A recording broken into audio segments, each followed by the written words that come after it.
പൊള്ളയായി ഊതി ഉറപ്പിച്ച വലിയ സംവിധാനങ്ങൾ ഇന്ന് നമ്മുടെ മുമ്പിൽ ഉണ്ട്. എല്ലാം ഏകദേശം അങ്ങനെയൊക്കെ തന്നെയാണ്.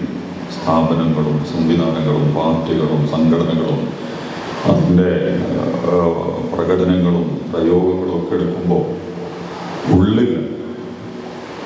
ഉള്ളു പൊള്ളയാണ് മിക്കത്. പഴയ കാലത്തതിനേക്കാൾ മികച്ച സൗകര്യങ്ങളിലും സംവിധാനങ്ങളിലൊക്കെയാണ് ഞാൻ നിങ്ങളൊക്കെ ജീവിച്ചുകൊണ്ടിരിക്കുന്നത്. നമ്മളൊന്നും ജീവിക്കുന്ന പോലെ അലക്സാണ്ടറോ അക്ബറോ അശോകനൊന്നും ജീവിച്ചിട്ടുണ്ടാവില്ല. നമ്മൾ കഴിച്ച ഭക്ഷണമൊന്നും അവർ കഴിച്ചിട്ടുണ്ടാവില്ല. നമ്മൾ ധരിച്ച പോലത്തെ ഉടുപ്പൊന്നും പഴയകാല സാമ്രാട്ടുകൾ ചക്രവർത്തിമാരോ ധരിച്ചിട്ടുണ്ടാവില്ല. നമ്മളിപ്പോൾ 19-ാം നൂറ്റാണ്ടിന് ശേഷം 21-ാം നൂറ്റാണ്ട് ഇതിനേക്കാൾ കണ്ണം ജപിക്കുന്ന മാറ്റങ്ങൾ ദുനിയാവിൽ വരാനിരിക്കുന്നുണ്ട്. കണ്ണ് തള്ളിപ്പോകുന്നു. അഫ്തിത്വവും ഹാഷികത്വം ബുസ്വറവും തറഹവും എല്ലാമൊക്കെ പറഞ്ഞ പോലെ ഭയം കൊണ്ടോ അല്ലെങ്കിൽ അത്ഭുതം കൊണ്ടൊക്കെ കണ്ണ് തള്ളിക്കുന്ന പ്രകടനങ്ങളൊക്കെ ഇനി വരാനിരിക്കുകയാണ്. നമ്മൾ വിചാരിക്കുന്നതിനേക്കാൾ വലുതൊക്കെ ഇനി വരാനുണ്ട്. എല്ലാ രംഗത്തും, ഏതെങ്കിലും ഒരു വിഷയത്തിൽ മാത്രമൊന്നുമല്ല. കുടുംബം, ഗവൺമെൻറ്, പാർട്ടികൾ, വികസനം, കല, സംഗീതം, രാഷ്ട്രീയം, അങ്ങനെയൊക്കെ തുടങ്ങുന്ന സകല സംഗതികളിലും. അപ്പോൾ ഇങ്ങനെ നമ്മളെ അത്ഭുതപ്പെടുത്തിക്കൊണ്ടിരിക്കുന്ന ഇന്ന് നമ്മൾ അനുഭവിച്ചുകൊണ്ടിരിക്കുന്ന ഇത്ര സൗകര്യങ്ങളിലൊന്നും പഴയ കാലത്ത് വലിയ കുടുംബങ്ങളോ ചില വ്യക്തികളോ ഒക്കെ കുറച്ചൊക്കെ സൗകര്യത്തിൽ ജീവിച്ചു പോയിട്ടുണ്ടായിരുന്നു. ബാക്കിയൊക്കെ ഒരു ആവറേജ് എല്ലാവരും ഒരേ സ്വഭാവത്തിലാണ് പോയിരുന്നു. പക്ഷെ ഇന്ന് എല്ലാവർക്കും വമ്പിച്ച സൗകര്യങ്ങളുണ്ട്. പട്ടിണി എന്നൊക്കെ പറയുന്നത് ഉണ്ട് ലോകത്ത്. പക്ഷേ നമ്മുടെയൊന്നും ഇപ്പോൾ ഗുരുവായൂരോ അല്ലെങ്കിൽ കുന്നങ്ങളോ കേരളമൊക്കെ എടുത്ത് പരിശോധിച്ച് നോക്കുമ്പോൾ അങ്ങനെ പട്ടിണി കൊണ്ട് തീരാവറുതി അനുഭവിച്ച് പ്രയാസപ്പെട്ടുകൊണ്ടിരിക്കുന്ന കുടുംബങ്ങളൊക്കെ വളരെ കുറവായിരിക്കും. വസ്ത്രം, അതുപോലെ തന്നെ അങ്ങനെയുള്ള സംഗതികളൊന്നും വളരെ കുറവാണ്. പ്രശ്നങ്ങൾ യഥാർത്ഥത്തിലില്ല. ഉണ്ണാനും ഉടുക്കാനും ഉറങ്ങാനൊക്കെ പ്രയാസങ്ങൾ അനുഭവിക്കുന്നവർ വളരെ കുറവാണ്. എന്നാൽ വമ്പിച്ച സ്വഭാവത്തിൽ ഇതിൻ്റെയൊക്കെ കുത്തൊഴുക്ക് നമ്മുടെ ജീവിതത്തിലേക്ക് വന്നുകൊണ്ടിരിക്കുന്നുണ്ട്. അൽഹാഖും തകാസുറും എന്നൊക്കെ ദുനിയാവിൻ വലഹുവൻ തഫാഖുറും ബൈനക്കും വതകാസുറും ഫിൽ അംവാലി വൽ അൻഫുസ്. അഴക്കൂടി മനുഷ്യന്മാരൊക്കെ മത്സരിച്ചുകൊണ്ടിരിക്കുന്നത് പെരുമ നടിക്കാൻ വേണ്ടി മാത്രമാണ്. ഏറ്റവും ചെറിയ കാര്യങ്ങൾ മുതൽ എല്ലാ കാര്യങ്ങളിലും അവരെക്കാൾ വലിയ വീട് വേണം, അവരെക്കാൾ നല്ല വണ്ടി വേണം, അവരെക്കാൾ നല്ല വസ്ത്രം വേണം, അവരെക്കാൾ വലിയ കല്യാണം നടത്തണം, അവരെക്കാൾ വലിയ മരണസൽക്കാരം നടത്തണം, അവരെക്കാൾ വലിയ ആഘോഷങ്ങൾ സംഘടിപ്പിക്കണം, അവരെക്കാൾ വലിയ ബിസിനസ് വേണം, അവരെക്കാൾ വലിയ ശമ്പളം വേണം. ഇങ്ങനെ എല്ലാത്തിലും ഇത് വ്യക്തികൾ മുതൽ രാഷ്ട്രങ്ങളൊക്കെ മത്സരിച്ചുകൊണ്ടിരിക്കുകയാണ്. ഇപ്പോൾ യൽഹാഖുത്തകാത്ത് എന്ന് പറയുന്ന പെരുമ കാണിക്കാനും നാട്യങ്ങൾ പ്രകടിപ്പിക്കാനും കപട പ്രകടനങ്ങൾ നടത്തിക്കൊണ്ട് മറ്റുള്ളവരെക്കാൾ വലിയവരാണ് നമ്മൾ എന്ന് വരുത്തി തീർക്കാൻ വേണ്ടി വൻ രാജ്യങ്ങൾ മുതൽ സംഘടനകളും സമുദായങ്ങളും വ്യക്തികളും കുടുംബങ്ങളും ഏട്ടനനിയന്മാരും എളാപ്പ മൂത്താപ്പന്മാരും അയൽപക്കക്കാരും ഒക്കെ മത്സരിച്ചുകൊണ്ടിരിക്കുകയാണ്. എന്നിട്ട് അള്ളാഹുവിന്റെ മറുപുറം പറയുന്നുണ്ട്, അങ്ങനൊന്നും ഒരു കഥയില്ല. കാരണം നിങ്ങളെ ഖബറിലേക്കാണ്ട് എടുത്താൽ ഈ പരിപാടിയൊക്കെ അവസാനിക്കും. നാളെ ഖബറിലേക്കാണ്ട് എടുക്കുക എന്ത് വലിയ വര, എന്ത് നല്ല വണ്ടി, എത്ര വലിയ ശമ്പളം, എത്ര വലിയ സൗകര്യം, എത്ര വലിയ സമ്പത്ത്, എന്താണ് ഇതുകൊണ്ടൊക്കെ നിങ്ങൾക്ക് ഹത്താസുഹൃത്തുമ്പോൾ മഖാബിർ. നാളെ നിങ്ങൾ ഖബറിടം സന്ദർശിക്കുന്നവരെയൊക്കെ ഇതിന് വല്ല മാർക്കറ്റുള്ളൂ.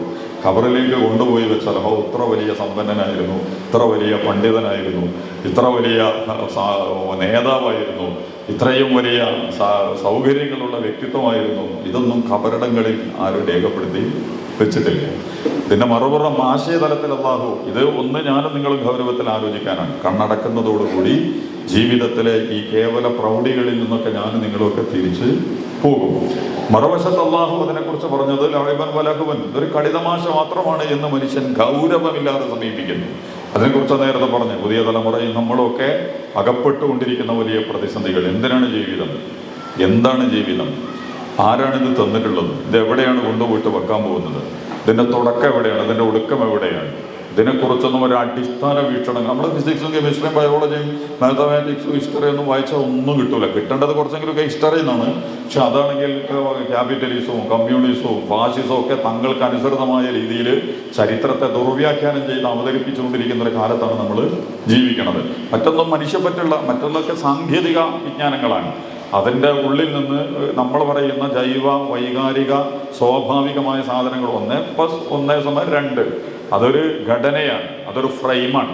അതിൻ്റെ അപ്പുറത്തേക്കൊന്നും അതിന് പോകാനേ കഴിയില്ല. അതേസമയം അതിനെ ജൈവികമായിട്ട് വൈക്കം മുഹമ്മദ് ബഷീർ പറയുന്നുണ്ട് 1+1 വലിയ 1 ഇമ്മിണി വലിയ 1. അതൊരാശയമാണ്. മറ്റത് ഘടനയിൽ അങ്ങനെ അതിനെ വെക്കാൻ പറ്റുള്ളൂ.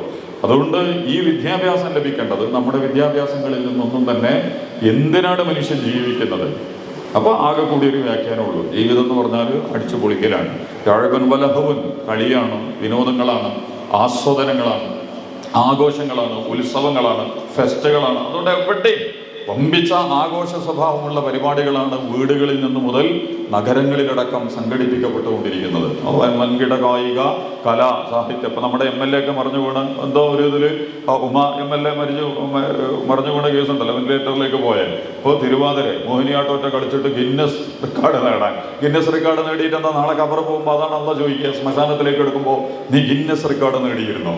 എത്ര ആളുകളാണ് അതിൽ പങ്കെടുത്തത്? പണ്ട് മുഖ്യമന്ത്രിയെ പ്രോത്സാഹിപ്പിക്കാൻ വേണ്ടി തിരുവാതിര കളിച്ചിരുന്നു. ലോകത്ത് ഏറ്റവും കൂടുതൽ ആളുകൾ നമ്മുടെ മുഖ്യമന്ത്രിയെ അഭിനന്ദിച്ചുകൊണ്ട് അള്ളാന്റെ അടുത്തേക്ക് എന്നാൽ അത് പറഞ്ഞാൽ മതി. ഏറ്റവും കൂടുതൽ ആളുകൾ എന്നെ അഭിനന്ദിച്ചുകൊണ്ടും എന്നെ എന്താണ് പറയുക, വലിയ ഒരു സ്വഭാവത്തിൽ അവതരിപ്പിച്ചുകൊണ്ടൊക്കെ ഉള്ള തിരുവാതിര നടത്തിയിരുന്നു. എവിടെയാണ് ഇതൊക്കെ പോവുക? അപ്പോൾ ഈ ചെറിയ വീടുകളിൽ നിന്ന് തുടങ്ങി ഇപ്പോൾ ഇനിയിപ്പോൾ നമ്മളെ വീട്ടിലൊക്കെ എല്ലാ ആഘോഷമാണ്. കുട്ടി ജനിച്ചാൽ ആഘോഷമാണ്, മരിച്ചാൽ ആഘോഷമാണ്, പുതിയ ചെരുപ്പ് വാങ്ങിയാൽ ആഘോഷമാണ്, പുതിയ ഉടുപ്പിട്ടാൽ ആഘോഷമാണ്, പുതിയൊരു ബൈക്ക് വന്നാൽ ഒരു ആഘോഷമാണ്, അതുപോലെ തന്നെ കല്യാണം വന്നാൽ കല്യാണത്തിനൊന്നും പിന്നെ ആഘോഷത്തിനൊന്നും ഒരു കണക്കില്ല. ഇങ്ങനെ അതിരുകളില്ലാത്ത ആഘോഷങ്ങൾ നിറഞ്ഞ് കവിഞ്ഞ് ഒഴുകിക്കൊണ്ടിരിക്കുകയാണ്. പിന്നെ ഭയങ്കര പ്രൗഢി നടിക്കുക എല്ലാവർക്കും ഉണ്ടത്. രാഷ്ട്രങ്ങൾ മുതൽ വ്യക്തികളടക്കം ഇതിൽ വരുന്നുണ്ട്. ഞങ്ങളുടെ കുടുംബം, ഞങ്ങളുടെ പാർട്ടി, ഞങ്ങളുടെ സംഘടന എന്നൊക്കെ പറഞ്ഞിട്ട് കൃത്രിമമായ ഗരിമ നടിച്ച് തഫാഖുറും ബൈനകും വതകാസുറും ഫിൽ അംവാലി വൽ അൻഫുസി, ആളുകളുടെ കാര്യത്തിലും സമ്പത്തിന്റെ കാര്യത്തിലും ഒക്കെ ഞങ്ങളാണ് വലിയവന്മാർ, കെങ്കേമന്മാർ എന്നൊക്കെ തോന്നിപ്പിക്കുന്ന രീതിയിലുള്ള അവതരണങ്ങളൊക്കെ നടത്തുക. ഇതൊക്കെ നടന്നുകൊണ്ടിരിക്കുന്നുണ്ട്. ഇല്ലാത്തത് എന്താണെന്ന് വെച്ചാൽ നമ്മൾ നേരത്തെ പറഞ്ഞ മാതിരി ഒരു ഉപ്പില്ലാത്ത പോലെയാണ് ജീവിതം. മൊത്തത്തിൽ നോക്കിയാൽ എല്ലാ സംഭവമൊക്കെ ഉഷാറാണ്, ഉണ്ണാനും ഉറങ്ങാനും ഉടുക്കാനും ഒക്കെ എല്ലാ സൗകര്യമുണ്ട്. പക്ഷെ നേരത്തെ പറഞ്ഞ പോലെ നമ്മൾ എവിടേക്കെങ്കിലും ഒന്ന് കയറി ചെന്നാൽ സാധനത്തിന് ടേസ്റ്റ് ഇല്ല. അല്ലെങ്കിൽ നമുക്ക് പനി പിടിച്ച പോലെയാണ്. സാധനം എല്ലാം ഉണ്ട്, പക്ഷെ നമുക്ക് പനി പിടിച്ചാലും എന്തായി, സാധനത്തിനൊരു രുചി ഉണ്ടാവില്ലേ എന്നതുപോലെ ജീവിതം എന്ന് പറയുന്നത് എല്ലാം ഉള്ളവനും ഒന്നും ഇല്ലാത്തവനും, പിന്നെ ഇല്ലാത്തവനാണ് ഏറ്റവും കൂടുതൽ സൗകര്യത്തിൽ ജീവിച്ചുകൊണ്ടിരിക്കുന്നുണ്ടാവും. നമ്മൾ നാളെ പറഞ്ഞ മാതിരി കണ്ണ് കാണാൻ കഴിയാത്ത ആൾക്കാരൊന്നും ആത്മഹത്യ ചെയ്തൊന്നും നമ്മൾ കാണാൻ കഴിയില്ല. കാത് കേൾക്കാൻ കഴിയാത്തവൻ ആത്മഹത്യ ചെയ്ത് നമുക്ക് കേൾക്കാൻ കഴിയില്ല. അതുപോലെ തന്നെ കാല് മുടന്തുന്നവൻ ആത്മഹത്യ ചെയ്തൊന്നും നമുക്ക് കേൾക്കാൻ പറ്റില്ലേ. ശരീരത്തിലെ വൈകല്യങ്ങൾ ബാധിച്ചവനൊന്നും ആത്മഹത്യ ചെയ്യണം. ജീവിതത്തിൽ ശരിക്കും അവൻ പിന്നോട്ട് പോയവനാണ്. പക്ഷെ അത്തരം ആളുകളൊക്കെ വളരെ ലളിതമായി ജീവിച്ചു വേണം നമുക്ക് കാണാൻ പറ്റും. അതേസമയം ജീവിതത്തിൽ വലിയ സൗകര്യങ്ങൾ കിട്ടിയവൻ, പഠിച്ചവൻ, സൗകര്യങ്ങളും സംവിധാനങ്ങളും ഒക്കെ തികഞ്ഞവർ ജീവിതത്തിൽ നിന്ന് അതിവേഗതയിൽ വിട പറഞ്ഞുകൊണ്ടിരിക്കുന്ന കാഴ്ചകൾ, നിസ്സാര പ്രശ്നങ്ങളുടെ പേരിൽ പോലും ജീവിതം അവസാനിപ്പിക്കുന്ന കാഴ്ചകളൊക്കെ നമ്മൾ കണ്ടുകൊണ്ടിരിക്കുന്നത്. അപ്പൊ ജീവിതത്തിന് ഒരു നിറവും തികവും ഒരു ആനന്ദവും സന്തോഷവും സമൃദ്ധിയൊന്നും നമുക്ക് തോന്നണില്ല. ഒക്കെ ഉണ്ട്, പക്ഷെ ഒന്നുമില്ല. ഇതാണ് പുതിയ കാലം എന്ന് പറയുന്നത്.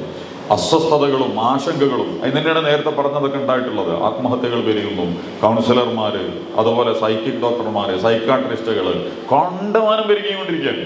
എല്ലാവരുടെ എല്ലാ ജാതി മത രാഷ്ട്രീയ വ്യത്യാസമല്ലാതെ ഇതിൻ്റെ അടുത്തേക്കൊക്കെ ആളുകൾ പോയിക്കൊണ്ടേയിരിക്കുകയാണ്. മാനസിക സ്ട്രെസ്സും അതുപോലെ തന്നെ മാനസിക പ്രശ്നങ്ങളൊക്കെ പരിഹരിക്കാനുള്ള ഔഷധങ്ങൾ കണ്ടമാന ആളുകൾ ഉപയോഗിച്ചുകൊണ്ടിരിക്കുകയാണ്. ആൽക്കഹോൾ ഉപയോഗിക്കുന്നുണ്ട്, ലഹരി ഉപയോഗിക്കുന്നുണ്ട്. അതുപോലെ തന്നെ മറുഭാഗത്ത് നമ്മൾ നേരത്തെ പറഞ്ഞ വലിയ വലിയ മരുന്നുകളൊക്കെ വാങ്ങി സമാധാനം കണ്ടെത്താനുള്ള ശ്രമങ്ങൾ നടത്തിക്കൊണ്ടിരിക്കുന്നുണ്ട്. ഇതിലൊക്കെ പരാജയപ്പെടുന്നവൻ അവസാനം പോയിട്ട് ആത്മഹത്യയും ചെയ്തുകൊണ്ടിരിക്കുന്നുണ്ട്. അപ്പൊ എന്തോ ഒരു പ്രശ്നം എല്ലായിടത്തും ഉണ്ട് എന്നുള്ളത് വലിയൊരു യാഥാർത്ഥ്യമാണ്. ഈ യാഥാർത്ഥ്യത്തിന്റെ മുന്നിൽ നിന്നുകൊണ്ടാണ് നമ്മൾ തണലാണ് കുടുംബം എന്ന് നമ്മൾ പറഞ്ഞുകൊണ്ടിരിക്കുന്നത്. യഥാർത്ഥത്തിൽ മനുഷ്യൻ എന്ന് പറയുന്ന വ്യക്തിക്ക്, ഒരാൾക്ക്, അത് ചേർന്നുണ്ടാകുന്ന കൂട്ടത്തിന് ഏറ്റവും കൂടുതൽ സന്തോഷവും സംതൃപ്തിയും സമാധാനവും സുരക്ഷിതത്വവും ഒക്കെ ലഭിക്കേണ്ട സ്ഥലമാണ് കുടുംബം എന്ന് പറയുന്നത്. തണലാണ് കുടുംബം നമ്മൾ പറയുന്നത്. തണല് എന്ന് പറഞ്ഞാൽ തന്നെ കേൾക്കുമ്പോൾ തന്നെ ഒരു സുഖമുള്ളൊരു പ്രയോഗമാണത്. തണലുമാണല്ലോ. വിയർക്കുമ്പോൾ, പൊള്ളുമ്പോൾ, നമ്മൾ വലിയ സമ്മർദ്ദത്തിലും സംഘർഷത്തിലും സങ്കടത്തിലും ഒക്കെ പെട്ടുപോകുമ്പോൾ നമുക്കൊരാശ്വാസം വേണം, നമുക്കൊരു ഒരു സമാധാനം വേണം. അതൊരു തണല് കിട്ടിയാൽ, ആ ചുട്ടുപൊള്ളുന്ന മരുഭൂമിയിൽ ഒരു തണലിൽ നമ്മൾ വന്നിരുന്നാൽ മറ്റെന്തും നമുക്ക് കിട്ടുന്നതിനേക്കാൾ വലുതാവും. ദാഹിച്ച് പരവശരായിരിക്കും ഒരു തുള്ളി വെള്ളം ദാഹം ശമിപ്പിക്കാൻ കിട്ടിയാൽ അത് കുളിരായി തണലായിട്ടൊക്കെ നമുക്ക് മാറും. ലോകത്തുടനീളം ഇന്ന് മനുഷ്യന്മാർ തണലിന് വേണ്ടി ദാഹിച്ചുകൊണ്ടിരിക്കുകയാണ്. തണല് കിട്ടണം. ഈ തണല് കൊടുക്കാൻ ലോകത്തൊരൊറ്റ സ്ഥാപനമേ ഉള്ളൂ, അതാണ് വീട്, അതാണ് കൂട്. വീടാണ് തണല്.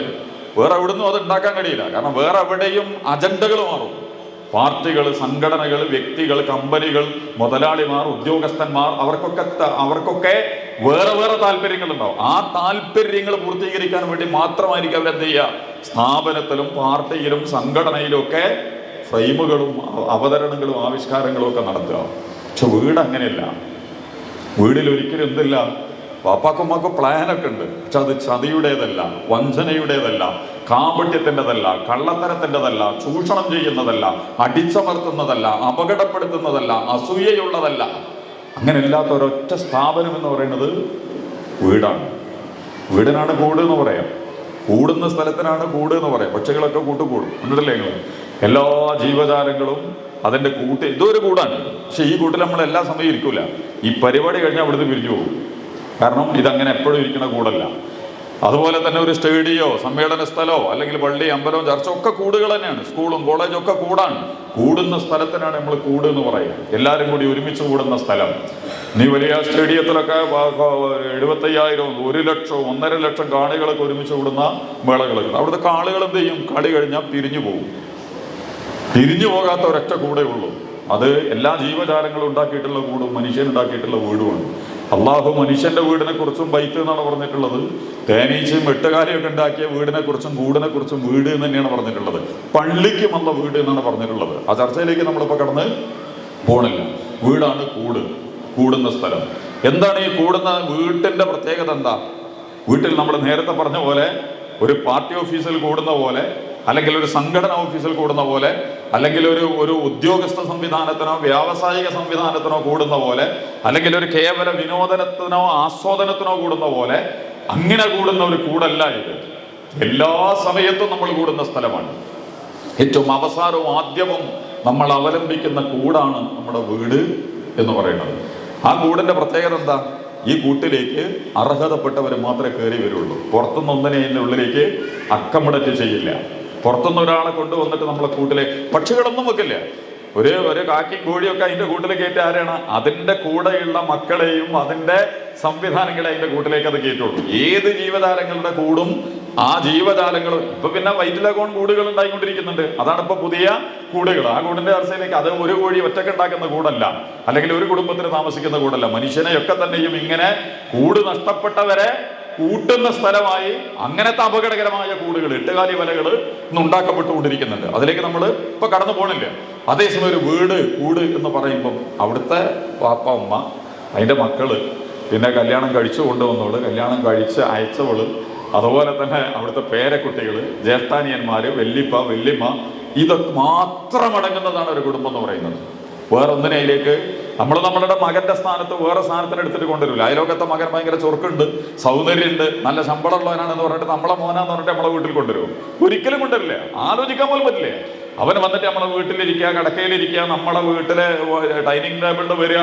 നമ്മളെ മകന്റെ സ്ഥാനത്ത്, നമ്മളുടെ മകളെ സ്ഥാനത്ത് വേറെ ഒരു ഷാറൂഖ് ഖാനെ പോലെ, ദുൽഖർ സൽമാനെ പോലെ സൗന്ദര്യമുള്ള, ഭയങ്കര സമ്പത്തുള്ള, ഇതൊന്നും നമുക്ക് ആലോചിക്കാൻ കഴിയില്ല.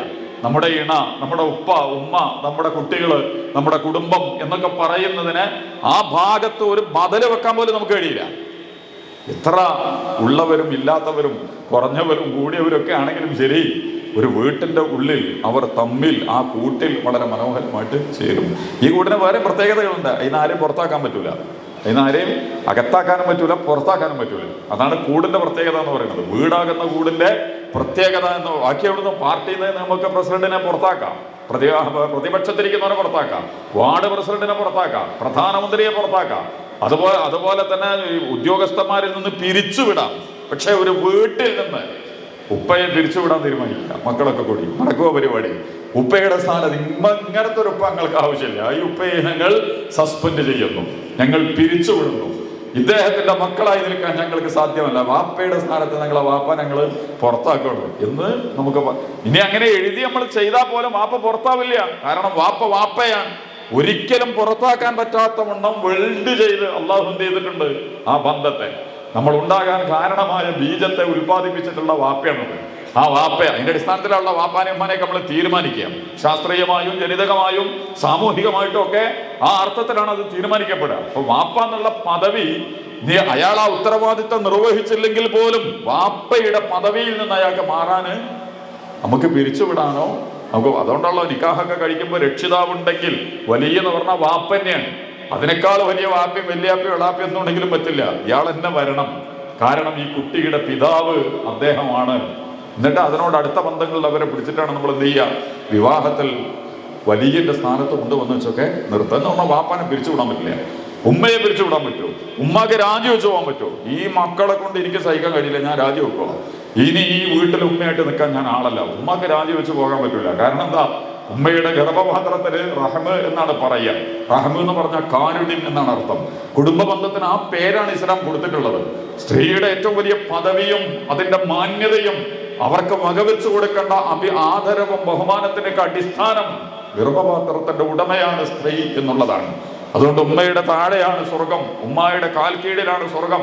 അള്ളാനെ നോക്കിയാൽ അള്ളാനെ കുറിച്ച് ആലോചിച്ചിരുന്ന കൂലി കിട്ടുന്ന, കാബയെ നോക്കിയിരുന്ന കൂലി കിട്ടുന്ന, വിശുദ്ധ ഖുർആനെ നോക്കിയിരുന്ന ഓതിയാൽ കൂലി കിട്ടുന്ന, ഉമ്മാനെ ഉപ്പാനും വെറുതെ നോക്കിയിരുന്ന കൂലി ഉണ്ട് എന്നാണ്, വെറുതെ നോക്കിയിരുന്ന കൂലി കിട്ടുന്നാണ് പറയുന്നത്.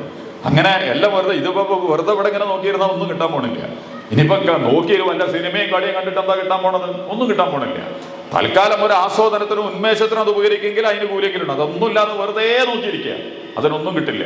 അതേസമയം സ്വന്തം ഉമ്മയെ നോക്കിയ കാരണം എന്താ, ഈ ഉമ്മയുടെ ഗർഭപാത്രം എന്ന് പറയുന്നത് കുടുംബ ബന്ധങ്ങളുടെ മുഴുവൻ അറുത്തു മാറ്റാൻ കഴിയാത്ത എല്ലാം രൂപപ്പെട്ടിട്ടുള്ളത് ഈ ഉപ്പയുടെയും ഉമ്മയുടെയും ബന്ധത്തിലൂടെയാണ്. അതുകൊണ്ട് ആ ബന്ധത്തിന് അല്ലാഹു റഹ്മ എന്ന് പറഞ്ഞാൽ കാരുണ്യം എന്നാണ് അർത്ഥം. അറ്റമില്ലാത്ത കാരുണ്യം. ഉമ്മ മക്കളെ സ്നേഹിക്കുന്നത്, ഉപ്പ മക്കളെ സ്നേഹിക്കുന്നത്, മക്കൾക്ക് വേണ്ടി അവരെ സഹിക്കുന്ന ത്യാഗങ്ങൾ, അതിന് തുല്യമായ ത്യാഗങ്ങൾ ലോകത്തെവിടെ ഉണ്ടാവില്ല.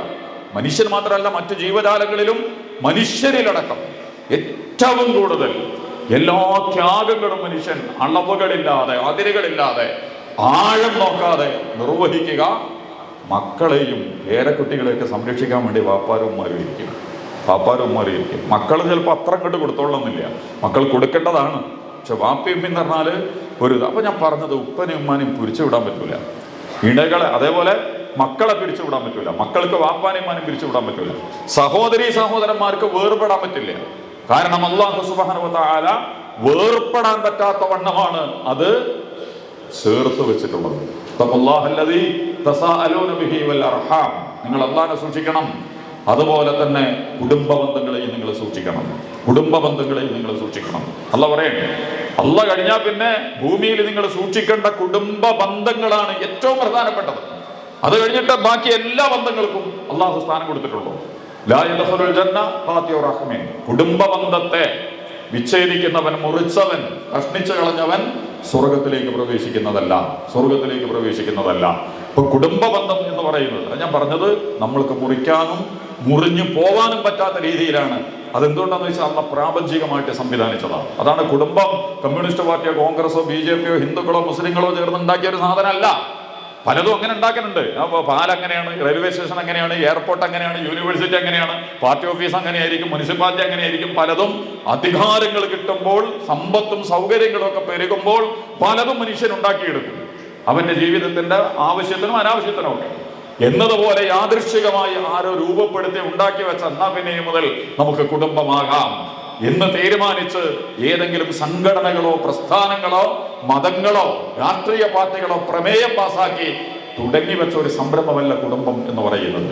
മറിച്ച് അല്ലാഹ് സൂര്യനെ വെച്ച പോലെ, ചന്ദ്രനെ വെച്ച പോലെ, വായു വെച്ച പോലെ, വെള്ളം വെച്ച പോലെ, അറ്റ്ലാന്റിക്കും പസഫിക്കും ആമസോണും എവറസ്റ്റും ഒക്കെ വെച്ചതുപോലെ, പർവ്വതങ്ങളെയൊക്കെ വെച്ചത് അതിനൊന്നും ഇളക്കാൻ പറ്റില്ലല്ലോ. സൂര്യന് സ്വയം മാറിപ്പോകാൻ പറ്റില്ല. അതുകൊണ്ട് പറഞ്ഞ വാപ്പാക്ക് സ്വയം മാറിപ്പോകാൻ പറ്റില്ല, വാപ്പ നമുക്ക് പുറത്താക്കാനും പറ്റില്ല. സൂര്യൻ തീരുമാനിക്കുകയാണ്, ഞാൻ ഇനി മുതൽ ഇവിടെ നിന്ന് കറങ്ങാൻ ആളല്ല, ഞാൻ ഇവിടെ നിന്ന് മാറാൻ പോവാണ് എന്ന് സൂര്യൻ തീരുമാനിച്ചാൽ നടക്കില്ല. സൂര്യനെ നമ്മളെ മാറ്റാൻ തീരുമാനിച്ചാലും നടക്കില്ല, ഞങ്ങൾ മാറ്റുകയാണ്. സൂര്യൻ ഇനി മുതൽ ഈ റൗണ്ടിൽ കറങ്ങേണ്ടതില്ല, കിഴക്ക് പടിഞ്ഞാറല്ല, പടിഞ്ഞാറെന്ന് കിഴക്കോണാണ് കറങ്ങേണ്ടത് എന്ന് പറഞ്ഞിട്ട് പാർട്ടി സംഘടന പ്രമേയം പ്രാപിച്ചിട്ട് അത് ചെയ്യാൻ പറ്റില്ല. ഇതാണ് പ്രാപഞ്ചിക ഘടന എന്ന് നമ്മൾ പറയുന്നത്. മനുഷ്യൻ ഇടപെട്ടിട്ട് കടലിൽ തിരമാലകളുണ്ട്, ഇനി മുതൽ തിരയില്ലാത്ത കടൽ എന്ന് നമുക്ക് പ്രഖ്യാപിക്കാൻ പറ്റില്ല, നമുക്കൊരിക്കലും ചെയ്യാൻ പറ്റില്ല. തിരമാലകൾ അടിച്ചുകൊണ്ടിരിക്കുന്ന കടലാണുള്ളത്, അതിന് പ്രകൃതിയായിട്ട് വലിയ ബന്ധങ്ങളുണ്ട്. അതിന്റെ വിശദാംശങ്ങളിലേക്ക് നമ്മൾ പോണത്. ആ കടല് സംവിധാനിച്ചതിൽ നമുക്കൊരു പങ്കുമില്ല. അങ്ങനെ ഈ പ്രപഞ്ചത്തിലെ നമ്മൾ കണ്ടുകൊണ്ടിരിക്കുന്ന 99% സംവിധാനങ്ങളിലും എന്തില്ല, ദൈവികമായ അള്ളാഹുവിന്റെ പ്രകൃതി വ്യവസ്ഥയും നിയമവ്യവസ്ഥയും നടന്നത്. ആ വ്യവസ്ഥ പോലെയാണ് അള്ളാഹു കുടുംബത്തിന് വെച്ചിട്ടുള്ളത്. അതുകൊണ്ട് നിങ്ങൾക്ക് എന്ത് ചെയ്യാൻ പറ്റില്ല, കുടുംബം അള്ളാഹു ഉണ്ടാക്കിയത്. ആദ്യത്തെ വാപ്പാനും മാനെ ആദമിനെ ഹൂവനും തന്നെ ഇണയാക്കിയിട്ടാണ് അള്ളാഹു വെച്ചത്. പാപ്പി ഉമ്മി ഇണയാക്കിയിട്ടാണ് ഇങ്ങോട്ട് പറഞ്ഞയക്കുന്നത്. ഇണ തുണ എന്ന് പറഞ്ഞാൽ വിവാഹം എന്ന് പറയുന്നത് പോലും അള്ളാഹുവാണ് വെച്ചിട്ടുള്ളത്. യാദൃശ്ചികമായി രൂപപ്പെട്ട, എപ്പോഴെങ്കിലും വേണമെങ്കിൽ പുനഃപരിശോധന നടത്തി വേണ്ട എന്ന് വെക്കാൻ പറ്റുന്ന പരിപാടിയല്ലാതെ, രാവും പകലും അള്ള വെച്ചതുപോലെ, കരയും കടലും ഒക്കെ അള്ള വെച്ചതുപോലെ ആണും പെണ്ണും ഇണയാകണമെന്നും അത് വിവാഹത്തിലൂടെയാണ്, ഉടമ്പടിയിലൂടെയാണ് നടക്കേണ്ടതെന്നും എന്നൊക്കെ തീരുമാനിച്ചിട്ടുള്ളത് അള്ളാഹു സുബ്ഹാനഹു വ തആലയാണ്. ഇപ്പൊ കുടുംബ ബന്ധത്തിന്റെ അടിസ്ഥാനം എന്ന് പറയുന്നത് അള്ളാഹുവാണ്. ഈ വർത്താനത്തിന് ധാരാളം ആഴുണ്ട് നമ്മൾ വിചാരിക്കുന്നതിനെപ്പോൾ. ഇനിയിപ്പം വരാൻ പോകുന്നു. അപ്പോൾ നമ്മുടെ ജമാഅത്തെ ഇസ്ലാമി ഈ ഒരു ചർച്ചയുമായിട്ട് വരാനുള്ള ഏറ്റവും പ്രധാനപ്പെട്ട കാരണങ്ങളിൽ ഒന്ന്, കുറേ ഇസങ്ങളെ കുറിച്ച് നമ്മൾ കേട്ടുകൊണ്ടിരിക്കുന്നുണ്ട്. പലതരം ഇസങ്ങൾ, കമ്മ്യൂണിസം, ക്യാപിറ്റലിസം, ഫാഷിസം, അതുപോലെ തന്നെ സെക്യുലറിസം, നാഷണലിസം, പല ഇസങ്ങളും നമ്മൾ കേട്ടിട്ടുണ്ട്. ഈ ഇസങ്ങളുടെ കൂട്ടത്തിൽ ഇതൊക്കെ മനുഷ്യന്മാരുണ്ടാക്കിയ ഇസങ്ങളാണ്. അതുകൊണ്ട് അതിന്റെ വൈകല്യങ്ങളും അതിന്റെ ജനിതകമായ തകരാറുകളും മ്യൂട്ടേഷനുകളും ഒക്കെ അതിൽ സംഭവിച്ചിട്ടുണ്ട്. അതിനെ ആത്യന്തികമായി പുലുകുന്ന ഏതൊരുവനും കൊലഞ്ഞ് മുടിഞ്ഞ് നശിക്കുന്നല്ലാതെ വേറെ. കാരണം ഇതൊക്കെ വന്നിട്ടുള്ളത് അപകടകരമായ സംവിധാനങ്ങളിൽ നിന്ന്. സ്വതന്ത്രവും നിഷ്കളങ്കവും നിസ്വാർത്ഥവും സത്യസന്ധവും നീതിപൂർവകവും മാനവികവുമായ അടിസ്ഥാനം അത് അള്ളയും റസൂലുമാണ്. പ്രവാചകന്മാരും വേദഗ്രന്ഥങ്ങളുമാണ് നിഷ്കളങ്കമായി കാര്യങ്ങളെ സമീപിച്ചിട്ടുള്ളത്. മറ്റിടത്തൊക്കെ അജണ്ടകളുണ്ടാവും. അള്ളയും റസൂലും മാറുകയും മരണാനന്തര ജീവിതത്തെക്കുറിച്ചുള്ള കാഴ്ചപ്പാടുകളും നിലപാടുകളും നഷ്ടപ്പെടുകയും ചെയ്ത ഒരു വിഭാഗത്തിന് അജണ്ടകളുണ്ടാകും. അപകടകരമായ അജണ്ടകൾ, അണ്ടർഗ്രൗണ്ട് പ്രൊജക്ടുകൾ ഉണ്ടാവും. അങ്ങനെ ആകുമ്പോഴാണ് മനുഷ്യനെ അത് തിരിച്ചടിക്കുക. അതിന്റെ വിശദീകരണത്തിൽ അപ്പൊ ഞാൻ പറഞ്ഞത്, അല്ല ഇങ്ങനെ കുറെ ഈസങ്ങൾ നമ്മൾ കേട്ടിട്ടുണ്ട്. ഇതൊക്കെ ഒന്ന് ലോകത്ത് പ്രവർത്തിച്ചുകൊണ്ടിരിക്കുന്നുണ്ട്. ചിലതൊക്കെ നമ്മളെപ്പോഴും ഫാഷിസം, നമുക്കറിയാം, നമ്മളെ വീട്ടിൽ എത്തിയിട്ടുണ്ട്. നമ്മുടെ ഭക്ഷണത്തിൽ ഇനിയിപ്പോൾ അരി തിന്നാൻ പാടില്ല എന്ന് പറഞ്ഞാൽ കുഴങ്ങി നമ്മൾ. അതുപോലെ ഇനി പശുവിന് മാംസം തിന്നാൻ പാടില്ല എന്ന് പറഞ്ഞിട്ട് അങ്ങോട്ട് എത്തിയിട്ടുണ്ട്. നമ്മുടെ പൗരത്വം പരിശോധിക്കാൻ തീരുമാനിച്ചിട്ടുണ്ട്. ഞാൻ അതിന്റെ വിശദാംശങ്ങളിലേക്ക് പോകണില്ല. അതുകൊണ്ട് കുറച്ചൊക്കെ നമ്മൾ അതിനെക്കുറിച്ച് പറഞ്ഞുകൊണ്ടിരിക്കുന്നുണ്ട്. ഫാഷിസം അപകടകരമാണ്. CAA മുതൽ പള്ളികളുടെ മുഴുവൻ അടിയിലും, പിന്നെ പാർലമെന്റ് മാന്തിയും കണ്ട് അതിന്റെ അടിയിലും വല്ലതുണ്ടെങ്കിൽ സമാധാനമായിരുന്നു. മോഡിയും യോഗിയൊന്നും ഇരിക്കുന്നതിന്റെ അടിയിലൊന്നുമില്ല. മുസ്ലിം പള്ളിന്റെ താഴെ മാത്രമേ എല്ലാ സാധനവും ഉള്ളൂ, വേറെ എവിടെയൊന്നുമില്ല. പരിശോധിക്കുകയാണെങ്കിൽ എല്ലായിടത്തോടും പരിശോധിക്കട്ടെ. അവരെ നമ്മളൊക്കെ കേസ് കൊടുക്കുക. നിയമസഭന്റെ അടിയിൽ ഇന്ന സാധനമുണ്ട്, അതുപോലെ തന്നെ ഇവിടുത്തെ മ്യൂസിയത്തിന്റെ ഇടയിൽ ഇന്ന സാധനമുണ്ട്, ഞങ്ങളുടെ സ്കൂളിന്റെ അടിയിൽ ശിവലിംഗമുണ്ട്, അപ്പുറത്ത് മറ്റേ ഇതിന്റെ സാധനമുണ്ട്. കേസ് കൊടുക്കാൻ നിന്നാൽ കുഴിച്ച് ഈ കുഴിയിലേക്ക് സ്വയം തകർന്ന് തരിപ്പണം. അതിനാണ് ഇവർ ഇത് ഉണ്ടാക്കിക്കൊണ്ടിരിക്കുന്നത്. അതിലേക്ക് നമ്മൾ പോണില്ല. അപ്പൊ ഇത് ഇങ്ങനെയൊക്കെയുള്ള ഫാഷിസം മുതൽ പല സാധനമുണ്ട്. ഈ കൂട്ടത്തിലാണ് പുതിയ സാധനം ഇപ്പം വരുന്നത്, ലിബറലിസം എന്ന് പറയുന്ന ഒരു സാധനം. ലിബറൽ ആവുക എന്ന് പറഞ്ഞാൽ അർത്ഥം സ്വതന്ത്രനാവുകയാണ്. സ്വന്തം തന്ത്രം അനുസരിച്ച് കാര്യങ്ങൾ ചെയ്യുന്നവനാവും. ലളിതമായിട്ട് പറഞ്ഞാൽ സ്വന്തം തന്ത്രമില്ല, അതിനാണ് സ്വാതന്ത്ര്യം എന്ന് പറയാം. ബ്രിട്ടീഷുകാരൻ നമ്മളെ ഭരിച്ചു. അപ്പൊ ബ്രിട്ടീഷുകാരുടെ തന്ത്രം അനുസരിച്ചിട്ട് ഞങ്ങൾ നിൽക്കൂല, ഞങ്ങളുടെ തന്ത്രം അനുസരിച്ച് ഇന്ത്യക്കാർ തീരുമാനിക്കും. അതാണ് സ്വാതന്ത്ര്യ സമരം നമ്മൾ പേരിടുന്നത്. അതൊരു സാമൂഹിക വിപ്ലവമാണ്, ഒരു വിഭാഗത്തിനെതിരെയുള്ള വലിയ മുന്നേറ്റമാണ്, ഒന്നിനെതിരോടുള്ള പോരാട്ടമൊക്കെയാണ് ആ സ്വാതന്ത്ര്യം. പക്ഷെ ഇതൊരു വ്യക്തിയിലേക്ക് വരുമ്പോൾ വ്യക്തിയോട് അവർ പറയുന്നു, നീ ലിബറൽ ആവുക, നീ സ്വതന്ത്രനാവുക എന്ന് പറഞ്ഞാൽ എന്താ? ഈ സ്വന്തം തന്ത്രം അനുസരിച്ചിട്ട് കാര്യങ്ങൾ ചെയ്യാം. അത് കേൾക്കുമ്പോൾ എനിക്കും നിങ്ങൾക്കും വലിയ ബുദ്ധിമുട്ടൊന്നും തോന്നില്ല. എന്താണ് ഈ പറയണതിന്റെ അർത്ഥം? സ്വതന്ത്രനാവുക എന്ന് പറഞ്ഞാൽ ആദ്യം ആരെയാണ് പൊട്ടിക്കേണ്ടത്? അള്ളാഹ്. എന്തോന്നല്ല, എവിടല്ല, ഏതല്ല, അങ്ങനെയൊക്കെ അള്ളാഹ്, ദൈവം, ഈശ്വരൻ, കർത്താവ്, ഗോഡ് എന്നൊക്കെ പറഞ്ഞിട്ട് അബദ്ധം ചെയ്യാൻ പോണ കാര്യമില്ല. അങ്ങനെ അതൊന്നുമില്ല. അള്ളാന്റെ തന്ത്രം അനുസരിച്ച് ജീവിക്കേണ്ടവനല്ല നീ. അവന്റെ കൽപ്പനകളൊന്നും പാലിക്കേണ്ട കാര്യമില്ല. ഇതൊക്കെ മനുഷ്യനെ പേടിപ്പിക്കാൻ വേണ്ടി ഉണ്ടാക്കിയിട്ടുള്ളതാ. പിന്നെ പ്രവാചകന്മാർ, മുഹമ്മദ് നബി വന്നു, ഈസാ നബി വന്നു, മൂസാ നബി വന്നു, രാമനെ, കൃഷ്ണനെ, ബുദ്ധനെ, ജൈനനെ, പിന്നെ ഖുർആൻ വന്നു, ഇഞ്ചീൽ വന്നു, തൗറാത്ത് വന്നു. ഇതൊന്നും എടുക്കേണ്ട കാര്യമില്ല. അതൊക്കെ അന്നുണ്ടായിട്ടുള്ള അല്ലറ ചില്ലറ സാധനങ്ങളാണ്. നിങ്ങൾ എന്ത് ചെയ്യുക? നിനക്ക് തോന്നിയതുപോലെ ജീവിക്കുക, നിന്റെ തന്ത്രം അനുസരിച്ച് ജീവിക്കുക.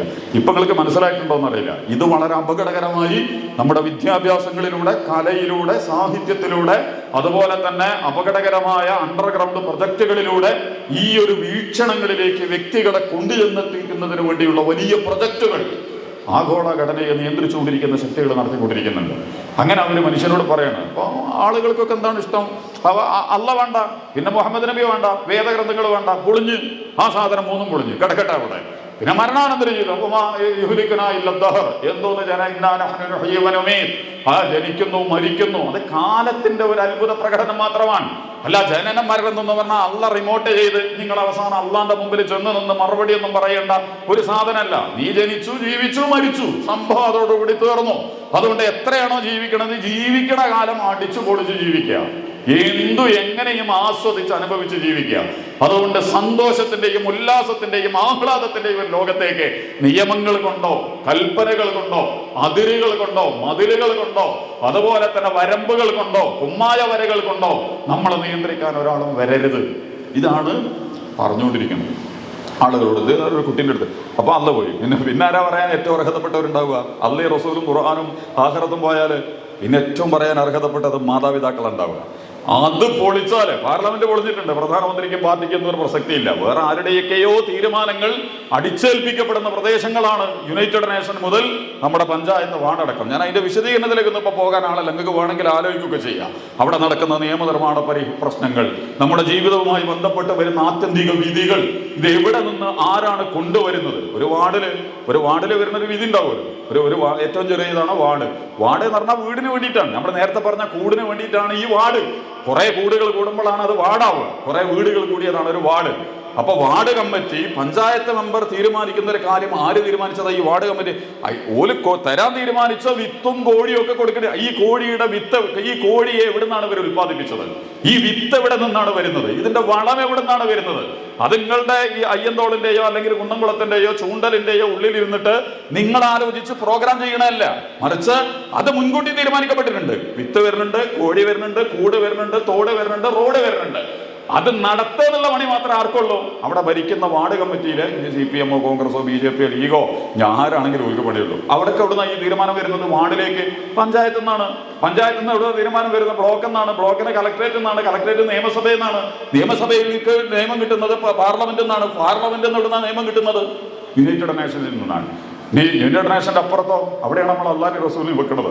അള്ളയും റസൂലും അല്ലെങ്കിൽ ദൈവവും പ്രവാചകന്മാരും വേദഗ്രന്ഥങ്ങളും പറഞ്ഞതിനപ്പുറം മനുഷ്യരിൽ നിയമങ്ങൾ ഏത് വിഷയത്തിലും നിങ്ങൾ കൊണ്ടുവന്നാൽ അതിന്റെ വലിയ പ്രതിസന്ധികൾ ഉണ്ടാവും. അപ്പൊ അവിടെ സ്വാതന്ത്ര്യമൊന്നുമില്ല. നമ്മുടെ ജനാധിപത്യം, സെക്യുലറിസം, സോഷ്യലിസം എന്നൊക്കെ നമ്മൾ പറഞ്ഞാലും ശരി, നിങ്ങൾ തീരുമാനിച്ച് നിങ്ങൾ നടത്തുന്ന നിങ്ങൾക്ക് വേണ്ടി കാര്യകാരണ ബന്ധത്തിന്റെ അടിസ്ഥാനത്തിൽ സ്വയം വിശകലനം. അപ്പൊ സ്ഥാപനങ്ങളൊക്കെ പരാജയപ്പെട്ടുകൊണ്ടിരിക്കുക. അതുകൊണ്ട് പാർലമെന്റിലോ യുണൈറ്റഡ് നേഷൻ ഉണ്ടായിട്ട് ഗസയ്ക്ക് വല്ല പരിഹാരമുണ്ടോ? ഉക്രൈനോ വല്ല പരിഹാരമുണ്ടോ? ആഗോളവൽക്കരണോ, ഉദാരവൽക്കരണോ, പലിശ കച്ചവടവും സെക്സ് പോർണോഗ്രാഫിയും ഒക്കെ ഉണ്ട്. എന്തെങ്കിലും പരിഹാരമുണ്ടോ? യുണൈറ്റഡ് നേഷൻ ഉണ്ടായിട്ട് എന്തെങ്കിലും ചെയ്യാൻ പറ്റുന്നുണ്ടോ? ഒന്നും പറ്റുന്നില്ല. നിയമ പാർലമെന്റ് ഇവിടെ ഉണ്ട്. പാർലമെന്റ് കൊണ്ട് എന്താ ആത്യന്തികമായി നമുക്ക് കിട്ടിക്കൊണ്ടിരിക്കുന്നത്? അതിന്റെ ഗുണമാണോ ദോഷമാണോ? അതൊക്കെ വേറെ പഠിച്ചു നോക്ക്. നിയമസഭ ഉണ്ട്. DGP വളരെ സുന്ദരമായിട്ട് കയറി വന്നു. ഞാൻ ആ ചർച്ചയിലേക്ക് പോകണില്ല. നിയമസഭ നോക്കുകുത്തിയായിട്ട് നിൽക്കുകയാണ്. സംഘപരിവാരത്തിന്റെ DGP ആയിട്ട് വരുമ്പോ ഇത് രാഷ്ട്രീയം നിലനിൽക്കുന്നതല്ല ഞാനിപ്പോ പറഞ്ഞത് എന്താന്ന് വെച്ചാൽ സ്ഥാപനങ്ങൾ അപ്രസക്തമാക്കപ്പെടുന്നു. ഇനി ഈ കൂട്ടത്തിൽ അപ്പൊ അത് അപ്രസക്തമാക്കപ്പെട്ടതുപോലെ ഇനി അവസാനത്തെ സ്ഥാപനമാണ് കുടുംബം എന്ന് പറയുന്നത്. കുടുംബത്തിൽ അത്താണി ആരാ? വാപ്പയുമ്മയാണ്. അപ്പൊ വാപ്പാനെയുമ്മാനെ എന്ത് വാപ്പയുമ്മയും? നമ്മുടെ വിദ്യാഭ്യാസ പുസ്തകങ്ങളൊക്കെ പറയും ഉമ്മ എന്നൊക്കെ പറയുന്നത് ഒരു ഡോഗ്മയാണ്. അതിനൊന്നും കൊണ്ടിട്ട് നിങ്ങൾ പ്രതിഷ്ഠ നടത്തി നടക്കണം. എല്ലാ പെണ്ണുങ്ങളും പോലെ ഒരു പെണ്ണാണ് ഉമ്മ എന്ന് പറയുന്നത്. എല്ലാ പെണ്ണുങ്ങളും പോലെ ഒരു പെണ്ണാണ് എൻ്റെ പെങ്ങളും ഇണയും മകളും എന്നൊക്കെ പറയുന്നത്. വന്യജീവികളും സ്പീഷീസുകളും ഒക്കെ അങ്ങനെയാണ് കഴിഞ്ഞുകൂടുന്നത്. അല്ലാതെ ഉമ്മ, ഇണ, സഹോദരി, മകൾ, അച്ഛൻ, ആങ്ങള, ഭർത്താവ്, സഹോദരൻ, പുത്രൻ, ഇതൊന്നും എവിടെയില്ല. അതൊക്കെ പൊളിച്ചാലുള്ള ഗുണമെന്താ? പറയാനും കൽപ്പിക്കാനും നിർദ്ദേശിക്കാനും ഉപദേശിക്കാനും ഗുണകാംക്ഷയോടുകൂടി നമ്മുടെ മുകളിൽ ആധിപത്യം ചെലുത്താനും നിഷ്കളങ്കമായി അധികാരം പ്രയോഗിക്കുകയും ചെയ്യുന്നവന് വാപ്പയും വിചാരിക്കും. അപ്പൊ വാപ്പാനെയും മനയും വിട്ടുക. അള്ളാനെ വെട്ടിയ പോലെ, റസൂലിനെ വെട്ടിയ പോലെ, വിശുദ്ധ ഖുർആനൊക്കെ വെട്ടിയതുപോലെ നീ സ്വതന്ത്രരാവ. ഈ വാപ്പയും എന്ന് പറയുന്നത് കേട്ടിട്ട് കിടക്കണ്ട. അതുകൊണ്ട് പുതിയ കുട്ടികളെ പറയുന്നുണ്ട്. നിസ്കരിക്കാത്ത കുട്ടികളുണ്ട്, പള്ളിയിൽ വരാത്ത കുട്ടികളുണ്ട്, കല്യാണം വേണ്ടെന്ന് പറയുന്ന കുട്ടികളുണ്ട്. എന്താ അത് പറയുമ്പോൾ അവർ വൈകണം എന്തിനാന്ന് വെച്ചാൽ ഈ വാപ്പിയമ്മയൊക്കെ വെറുതെ പുതിയ കാലത്തിന്റെ ഒഴുക്കുകൾ അറിയാത്ത, അതിന്റെ അടിയൊഴുക്കുകളിലൊന്നും നീന്തിയിട്ടില്ലാത്ത, പുതിയ കാലത്തിന്റെ ഒരു ഭാവുകത്വങ്ങളെയും അനുഭവിച്ചിട്ടില്ലാത്ത പഴയ നൊസ്റ്റോൾജിയയിൽ ഇരുന്നിട്ട് ഈ വാപ്പിയമ്മയും കൂടിയിട്ട് നമ്മളങ്ങനെ അടക്കി ഭരിച്ച് കെട്ടി മുറുക്കി വരിഞ്ഞ് കെട്ടിക്കൊണ്ടിരിക്കുകയാണ്. ഇതിനൊന്നും നമ്മളെ കിട്ടൂല. അതിട്ടൊന്നും നിങ്ങൾ വരേണ്ട കാര്യമില്ല കേട്ടോ. അവസാനം ഇപ്പം നാളെ തമാശക്ക് നമ്മൾ പറഞ്ഞിരുന്നു, ഒരു കുട്ടി പള്ളിയിൽ നിസ്കരിക്കും. ഓൻ പറഞ്ഞു എനിക്ക് നിസ്കാരത്തിലൊന്നും ഒരു വിശ്വാസമല്ല, നിസ്കരിച്ചാലും ശരി നമസ്കരിച്ചിട്ടില്ലെങ്കിൽ ശരി ഒന്നും സംഭവിക്കാൻ പോണില്ല. ശരിയാണ്, എനിക്ക് കൊല്ലം സംഭവിക്കുമോ? നമ്മൾ നിസ്കരിച്ചിട്ട് എന്താ അവിടെ സംഭവിക്കാൻ പോണത്? നിരീശ്വരവാദികളും വ്യത്യസ്തകളൊക്കെ നമ്മളോട് ചോദിക്കും ചിലപ്പോ, എന്തിനാ നമസ്കാരം? നമസ്കരിച്ചിട്ട് എന്താ? നമസ്കരിക്കുന്നവനും ശ്വസിക്കുന്നത് വായു തന്നെയാണ്, കുടിക്കുന്നത് വെള്ളം തന്നെയാണ്, ചവിട്ടിക്കുന്നത് ഭൂമി തന്നെയാണ്, കണ്ടു ചേർത്തുന്ന ആകാശത്തേക്ക് തന്നെയാണ്. ഓനെ ഭരിക്കുന്നത് CPM കോൺഗ്രസും BJP ഒക്കെ തന്നെയാണ്. ഓൻ കാണുന്നത് മമ്മൂട്ടിനെയും മോഹൻലാലിനെയും ഒക്കെ തന്നെയാണ്. പിന്നെന്ത് വ്യത്യാസം അതിലൊക്കെ ഉള്ളത്? പിന്നെന്തിനാണ് അതിനൊക്കെ നിൽക്കേണ്ട കാര്യം? നമസ്കരിക്കുന്നവൻ. അപ്പൊ നമസ്കരിക്കുന്നവനും നമസ്കരിക്കാത്തവനും തമ്മിൽ പ്രത്യേകിച്ച് മാറ്റങ്ങൾ അതുകൊണ്ടെന്തോ അവിടെ എന്തോ സംഭവിക്കാൻ പോകുന്നുണ്ട് എന്നല്ല. വികസിത രാജ്യങ്ങളുടെയൊക്കെ കണക്കൊക്കെ ഇടക്കൊക്കെ വെച്ച് ബാൾക്കൻ രാജ്യങ്ങൾ, എന്താണ് വേറെ കുറെ രാജ്യങ്ങളുണ്ട്, അവിടെയൊക്കെ ഭയങ്കര പുരോഗതിയാണെന്നാ പറയണത്. അവിടെ ഭയങ്കര പുരോഗതിയാണ്. കാരണം അവിടെ നിരീശ്വരവാദികളും എത്തിസ്റ്റുകളും സർവതന്ത്ര സ്വതന്ത്രരൊക്കെയാണ് അവിടെ ജീവിക്കുന്നത്. അവിടെ ഒന്നും ഒരു പ്രശ്നമില്ല. ആളുകൾ സുഖിച്ച് അടിച്ചു പൊളിച്ച് ജീവിച്ചുകൊണ്ട്. നിങ്ങൾ ഞാനും ചോദിച്ചാൽ എന്താ പറയാം, എന്തിനാണ് നിസ്കരിക്കുക? അപ്പോൾ ഒന്നുമില്ല, അപ്പോൾ നമസ്കരിക്കാം. അപകടം പറയാം. പക്ഷെ എൻ്റെ ഉപ്പാക്കും ഉമ്മാക്കും സങ്കടം ഉണ്ടാവും എന്നുള്ളവർക്ക് ഞാൻ നിസ്കരിക്കാൻ പോലുണ്ട്. അതെന്തിനാണെന്ന് വെച്ചാൽ സാമൂഹികമായൊരു സമ്മർദ്ദത്തിന് അവർക്കൊരു സേഫ്റ്റി വാൽവ് ഉണ്ടായിക്കോട്ടെ എന്ന് കരുതിയിട്ട് മാത്രമാണ്. ഞാൻ മകൻ നിസ്കരിക്കാൻ വരില്ല എന്ന് പറഞ്ഞിട്ട് മഹല്ല് കമ്മിറ്റിയും പള്ളി കമ്മിറ്റിയും അമ്പലം കമ്മിറ്റിയും മൂപ്പരെ കൈകാര്യം ചെയ്യേണ്ടതെന്ന് വെച്ചിട്ട് ഞങ്ങൾ നിസ്കരിക്കാം. എനിക്ക് നമസ്കാരത്തിൽ ജുമയിലോ നമസ്കാരത്തിലൊന്നും ഒരു കഴമ്പില്ല, ഒന്നുമില്ല എന്ന് പ്രഖ്യാപിക്കുന്ന, എനിക്ക് വിവാഹത്തിനോടൊന്നും താല്പര്യമില്ല. അങ്ങനെ നമ്മുടെ ജീവിതവുമായി ഓരോ പ്രശ്നങ്ങളെയും എടുക്കുമ്പോഴും ഇപ്പൊ ഞാൻ പറഞ്ഞതെന്ന് വെച്ചാൽ, കുടുംബം എന്ന് പറയുന്ന സ്ഥാപനത്തിലെ വാപ്പയെയും ഉമ്മയെയും തകർക്കുക. വാപ്പയും എന്തിനാ, അതിൻ്റെ ആവശ്യമില്ല. അപ്പൊ അങ്ങനെ ഒരു ലോകം ഉണ്ട് ദുനിയാവില്. നമ്മുടെ ഈ പറയുന്ന വലിയവന്മാരുടെ ലോകം എന്ന് പറയുന്നല്ലോ, അമേരിക്ക യൂറോപ്പ് എന്നൊക്കെ പറയുന്നത് ഫാദർലെസ് വേൾഡ് എന്നാണ്, തന്തയില്ലാത്തവരുടെ ലോകം എന്നാണ് പറയാം. കുട്ടികൾക്ക് വാപ്പാരില്ല. കാരണം കല്യാണം നടക്കാറില്ല. കല്യാണത്തിന്റെ മുമ്പ് ഒത്തുകൂടലും ഒത്തുകഴിയലും ഒരിക്കലും വിവാഹ ഉടമ്പടിയിലൂടെ ഇണയും തുണയുമാണ് എന്ന് അവരെ പ്രഖ്യാപിക്കൂല. മറിച്ച് എന്താ പറയാ, ബെസ്റ്റ് ഫ്രണ്ട്. ഈ ന്യൂ ഇയറിനൊക്കെ ബെസ്റ്റ് ഫ്രണ്ട് തെരഞ്ഞെടുപ്പ് എടുത്തു നമ്മളെ സ്കൂളിലെ കുട്ടികളൊക്കെ. ആൺകുട്ടിയും പെൺകുട്ടിയൊക്കെ കുലുക്കിച്ചിട്ട് ആൺകുട്ടികളെ പേരൊക്കെ ഒന്നിട്ട് എഴുതിയിടും, പെൺകുട്ടി ഇതൊക്കെ ഇതിന്റെ ഭാഗം തന്നെ കേട്ടോ. നമ്മളീ പറയുന്ന ഈ എന്താണ് പറയാ, ലിബറലിസത്തിന്റെ ഭാഗമായിട്ട് പതിയെ ഇത് നമ്മളിൽ കൊണ്ടുവരാൻ. എന്നിട്ട് ആൺകുട്ടിക്ക് ഒരു ബെസ്റ്റ് ഫ്രണ്ട് പെൺകുട്ടിക്ക് ഒരു ബെസ്റ്റ് ഫ്രണ്ട് ആൺകുട്ടി, എന്നിട്ട് പോലെ രണ്ടാളും കൂടി കമ്പനിയാവുക. പിന്നെ പോലെ എല്ലാ കല്യാണവും തക്കാരോ ടൂറും ഡ്യൂറും എന്തൊക്കെ ഉണ്ടോ അതൊക്കെ ഇവർ ഒരുമിച്ച്. എല്ലാവരും നമ്മുടെ ഫ്രണ്ട് തന്നെയല്ലേ. മനുഷ്യന്മാരൊക്കെ നമ്മൾ എന്താ കാണുന്നത്, സഹോദരന്മാരും സഹോദരിമാരായിട്ടാണ് കാണുന്നത്. പിന്നെ ഒരു ബെസ്റ്റ് ഫ്രണ്ടിനെ കുലുക്കിയിട്ട് എടുക്കേണ്ട കാര്യം എന്താ? അത് എടുത്തു കഴിഞ്ഞാൽ ഒരു അനുമതി തരികയാണ്. അപ്പൊ നിങ്ങൾക്ക് പ്രത്യേകമായ രീതിയിൽ ഇപ്പൊ സ്കൂളിൽ എന്ന് പറഞ്ഞാൽ എല്ലാ കളിയും നടത്താൻ പറ്റിയതാ. ടൂറൊക്കെ പോവാന്നൊക്കെ പറഞ്ഞിട്ട് ബസ്സിലും കാറിലൊക്കെ കയറിയിരുന്നാല് ആണും പെണ്ണും ഒക്കെ കൂടിയും ചാടിയും മറിഞ്ഞും പാടിയും തള്ളിയും മുന്തയും ഒന്നും ചെയ്യാൻ പറ്റില്ല. നിങ്ങൾ ചില ടൂറൊക്കെ പോകുന്ന ഇതൊക്കെ നിങ്ങൾ കണ്ടു നോക്കുന്നുണ്ടോ? കുട്ടികളൊക്കെ പോണത് ഇതിൻ്റെ കൂടെയൊക്കെയാണോ എന്തെങ്കിലും കുട്ടികൾ പോണത് എന്ന് നമ്മൾ സങ്കടപ്പെട്ടു പോകും. ഇവർ എവിടേക്കാണ് ഈ കൊണ്ടുപോകണത്, എന്തിനാണ് ഈ കൊണ്ടുപോകണത്? ഇതില് ആദ്യമേ ഞാനത് പറയണം, കുട്ടികളൊന്നും അല്ലട്ടോ അതിലെ പ്രതികൾ. അങ്ങനെ ഒരിക്കലും തെറ്റിദ്ധരിക്കേണ്ട കാര്യമില്ല. ഞാൻ അതേ നിങ്ങളോട് പറയണം, നമ്മുടെ ന്യൂ ജനറേഷൻ ഭയങ്കര പ്രശ്നമാണ് എന്നൊക്കെ ഞാനും കൂടെ ഭയങ്കര കുറ്റപ്പെടുത്തൽ നമ്മളെ കുട്ടികളെ നടത്തുന്നുണ്ട്. കുട്ടികളല്ല അതിലെ പ്രതികൾ, അവർ ഇരകളാണ്. നമ്മൾ വിതച്ച, നമ്മൾ വിളമ്പിയ നമ്മളുടെ കുഴികളിൽ നമ്മുടെ കുട്ടികൾ ഈയാമ്പാറ്റ പോലെ വീണുകൊണ്ടിരിക്കുകയാണ്. വിദ്യാഭ്യാസത്തിന്റെ, കലയുടെ, സാഹിത്യത്തിന്റെ, ശിഥിലമായ കുടുംബങ്ങളുടെ, ഉമ്മമാരുടെ നിയന്ത്രണം നഷ്ടപ്പെട്ട വീടുകളുടെ, അധ്യാപകന്മാർക്കോ അതുപോലെ തന്നെ കാരണന്മാർക്കോ പദവികളില്ലാത്ത തലമുറകളുടെ ഒക്കെ ഇതിലൊക്കെ നോക്കുകുത്തിയായി നിന്ന് എന്തിനു വേണ്ടി സംഭവിക്കുന്നു എന്ന് തിരിച്ചറിയപ്പെടാതെ പോയ ഞാനുങ്ങളൊക്കെ കണ്ടു നിന്നപ്പോൾ അവസാന പെൻഡിങ്ങളെ കുട്ടികൾ നമുക്കെതിരെ നിന്നിട്ട് സംസാരിക്കാൻ തുടങ്ങുകയാണ്, വിരല് ചൂണ്ടി. അതുപോലെ തന്നെ ചിലപ്പോ ഉപ്പാനും ഉമ്മാനും ഒക്കെ കൈകാര്യം ചെയ്ത് എന്തിനേയും ചോദ്യം ചെയ്ത് എങ്ങനെയും ചോദ്യം ചെയ്ത് തോൽപ്പിക്കുന്ന, ഇതൊന്നും കുട്ടികളുടെ കുഴപ്പമല്ല. നമ്മൾ നേരത്തെ പറഞ്ഞല്ലോ, ഡിജിറ്റൽ ഫാസിസം ഉണ്ട്. ഡിജിറ്റൽ ഫാസിസം എന്ന് പറഞ്ഞാൽ ഇതിൽ കാണുന്ന ചെറിയ കുട്ടികൾക്ക് നിങ്ങൾ മൊബൈൽ കൊടുക്കലില്ലേ? വെടിവെച്ച് കൊല്ലല് മാത്രമാണ്. വെടിവെക്കുക, ചവിട്ടിക്കയറുക, തല തല്ലി പൊളിക്കുക, എല്ലാറ്റിലും തകർക്കലുകളാണ് ഇവർ കണ്ടുകൊണ്ടിരിക്കുന്നത്. നമ്മുടെ കുട്ടികൾ മുഴുവൻ തകർക്കലുകൾ. നമ്മൾ വിചാരിക്കും ഇതൊക്കെ ഒരു വളരെ സാധാരണമായി ഇതൊരിക്കലും അങ്ങനെ വന്നതല്ല.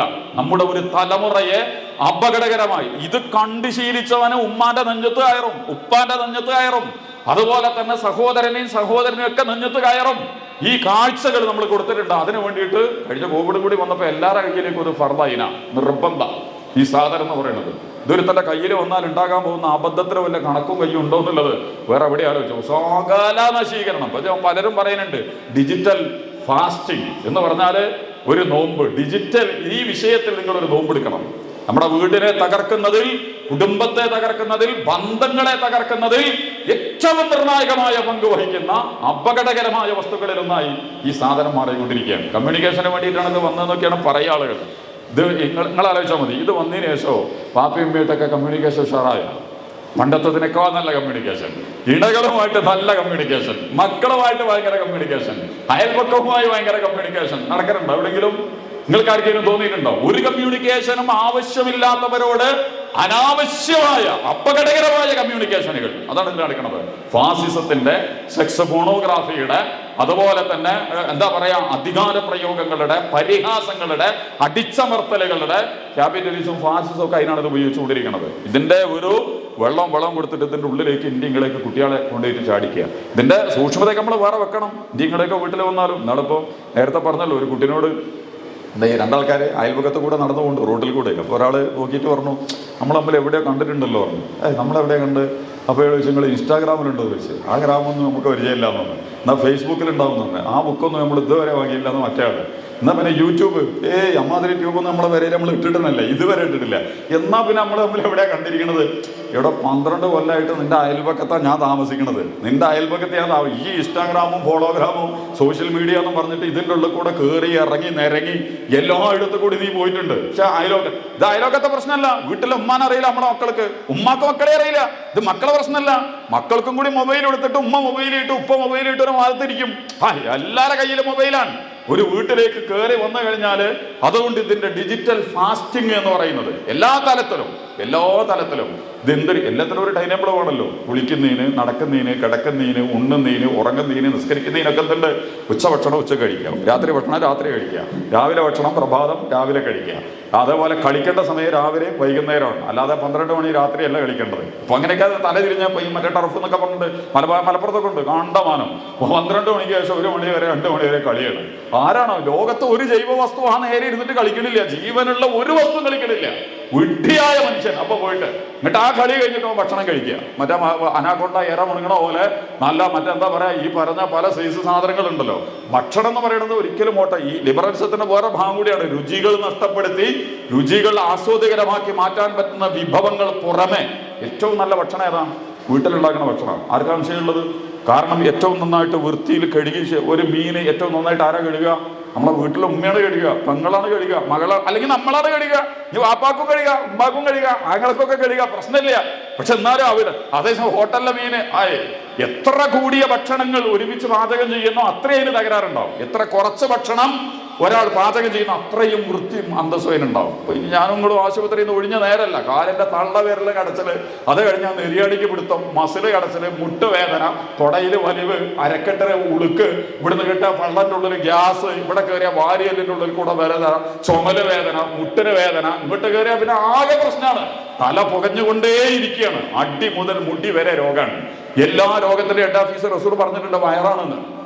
വയറാണ്. അമിതമായ ഭക്ഷണവും ആരോഗ്യകരമല്ലാത്ത ഭക്ഷണവും കൂടി ചേർന്നാൽ എന്തുണ്ടാവും?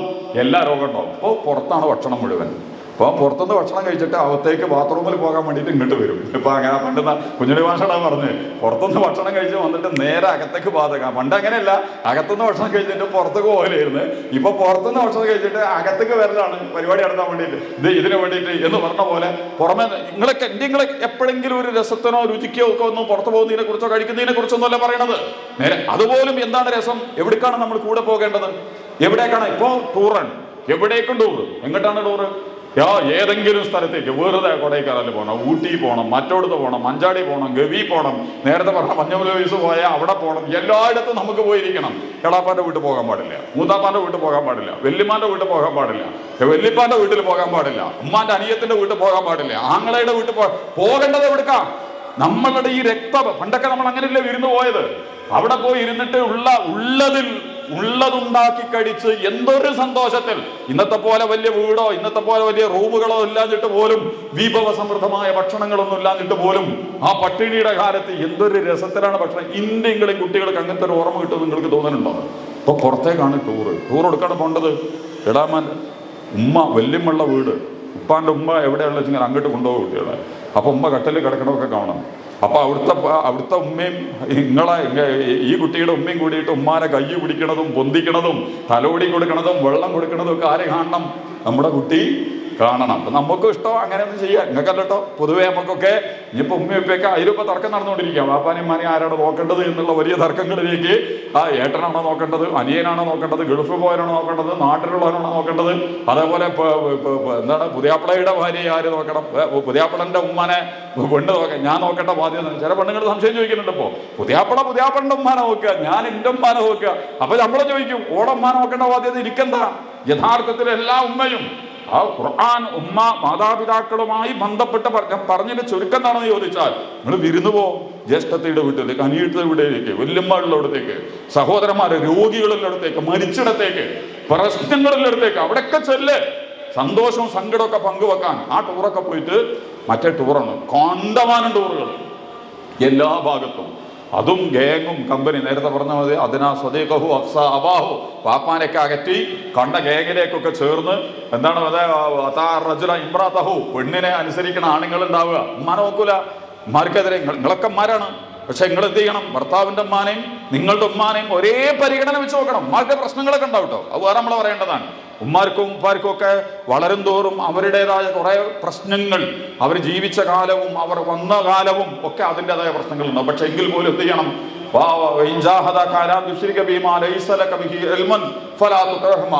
നിങ്ങളെ വാപ്പയും ഏറ്റവും ശിർക്കാണ്, ഏറ്റവും ഗുരുതരമായ പാവം. അത് പറഞ്ഞാൽ നിങ്ങൾ കേൾക്കാൻ പാടില്ല എന്ന് പറഞ്ഞാൽ വാപ്പയമ്മയും പറയണ വേണ്ടാത്ത കാര്യം നിങ്ങൾ കേൾക്കണ്ട. അത് പറഞ്ഞിട്ട് വാപ്പാൻ ഇന്ന കിടക്കട്ടെ അവിടെ നിന്ന് ഇറങ്ങി നമുക്ക് തടിയെടുക്കാൻ നല്ല പറഞ്ഞിട്ടില്ല. പിന്നെന്താ പറഞ്ഞത്,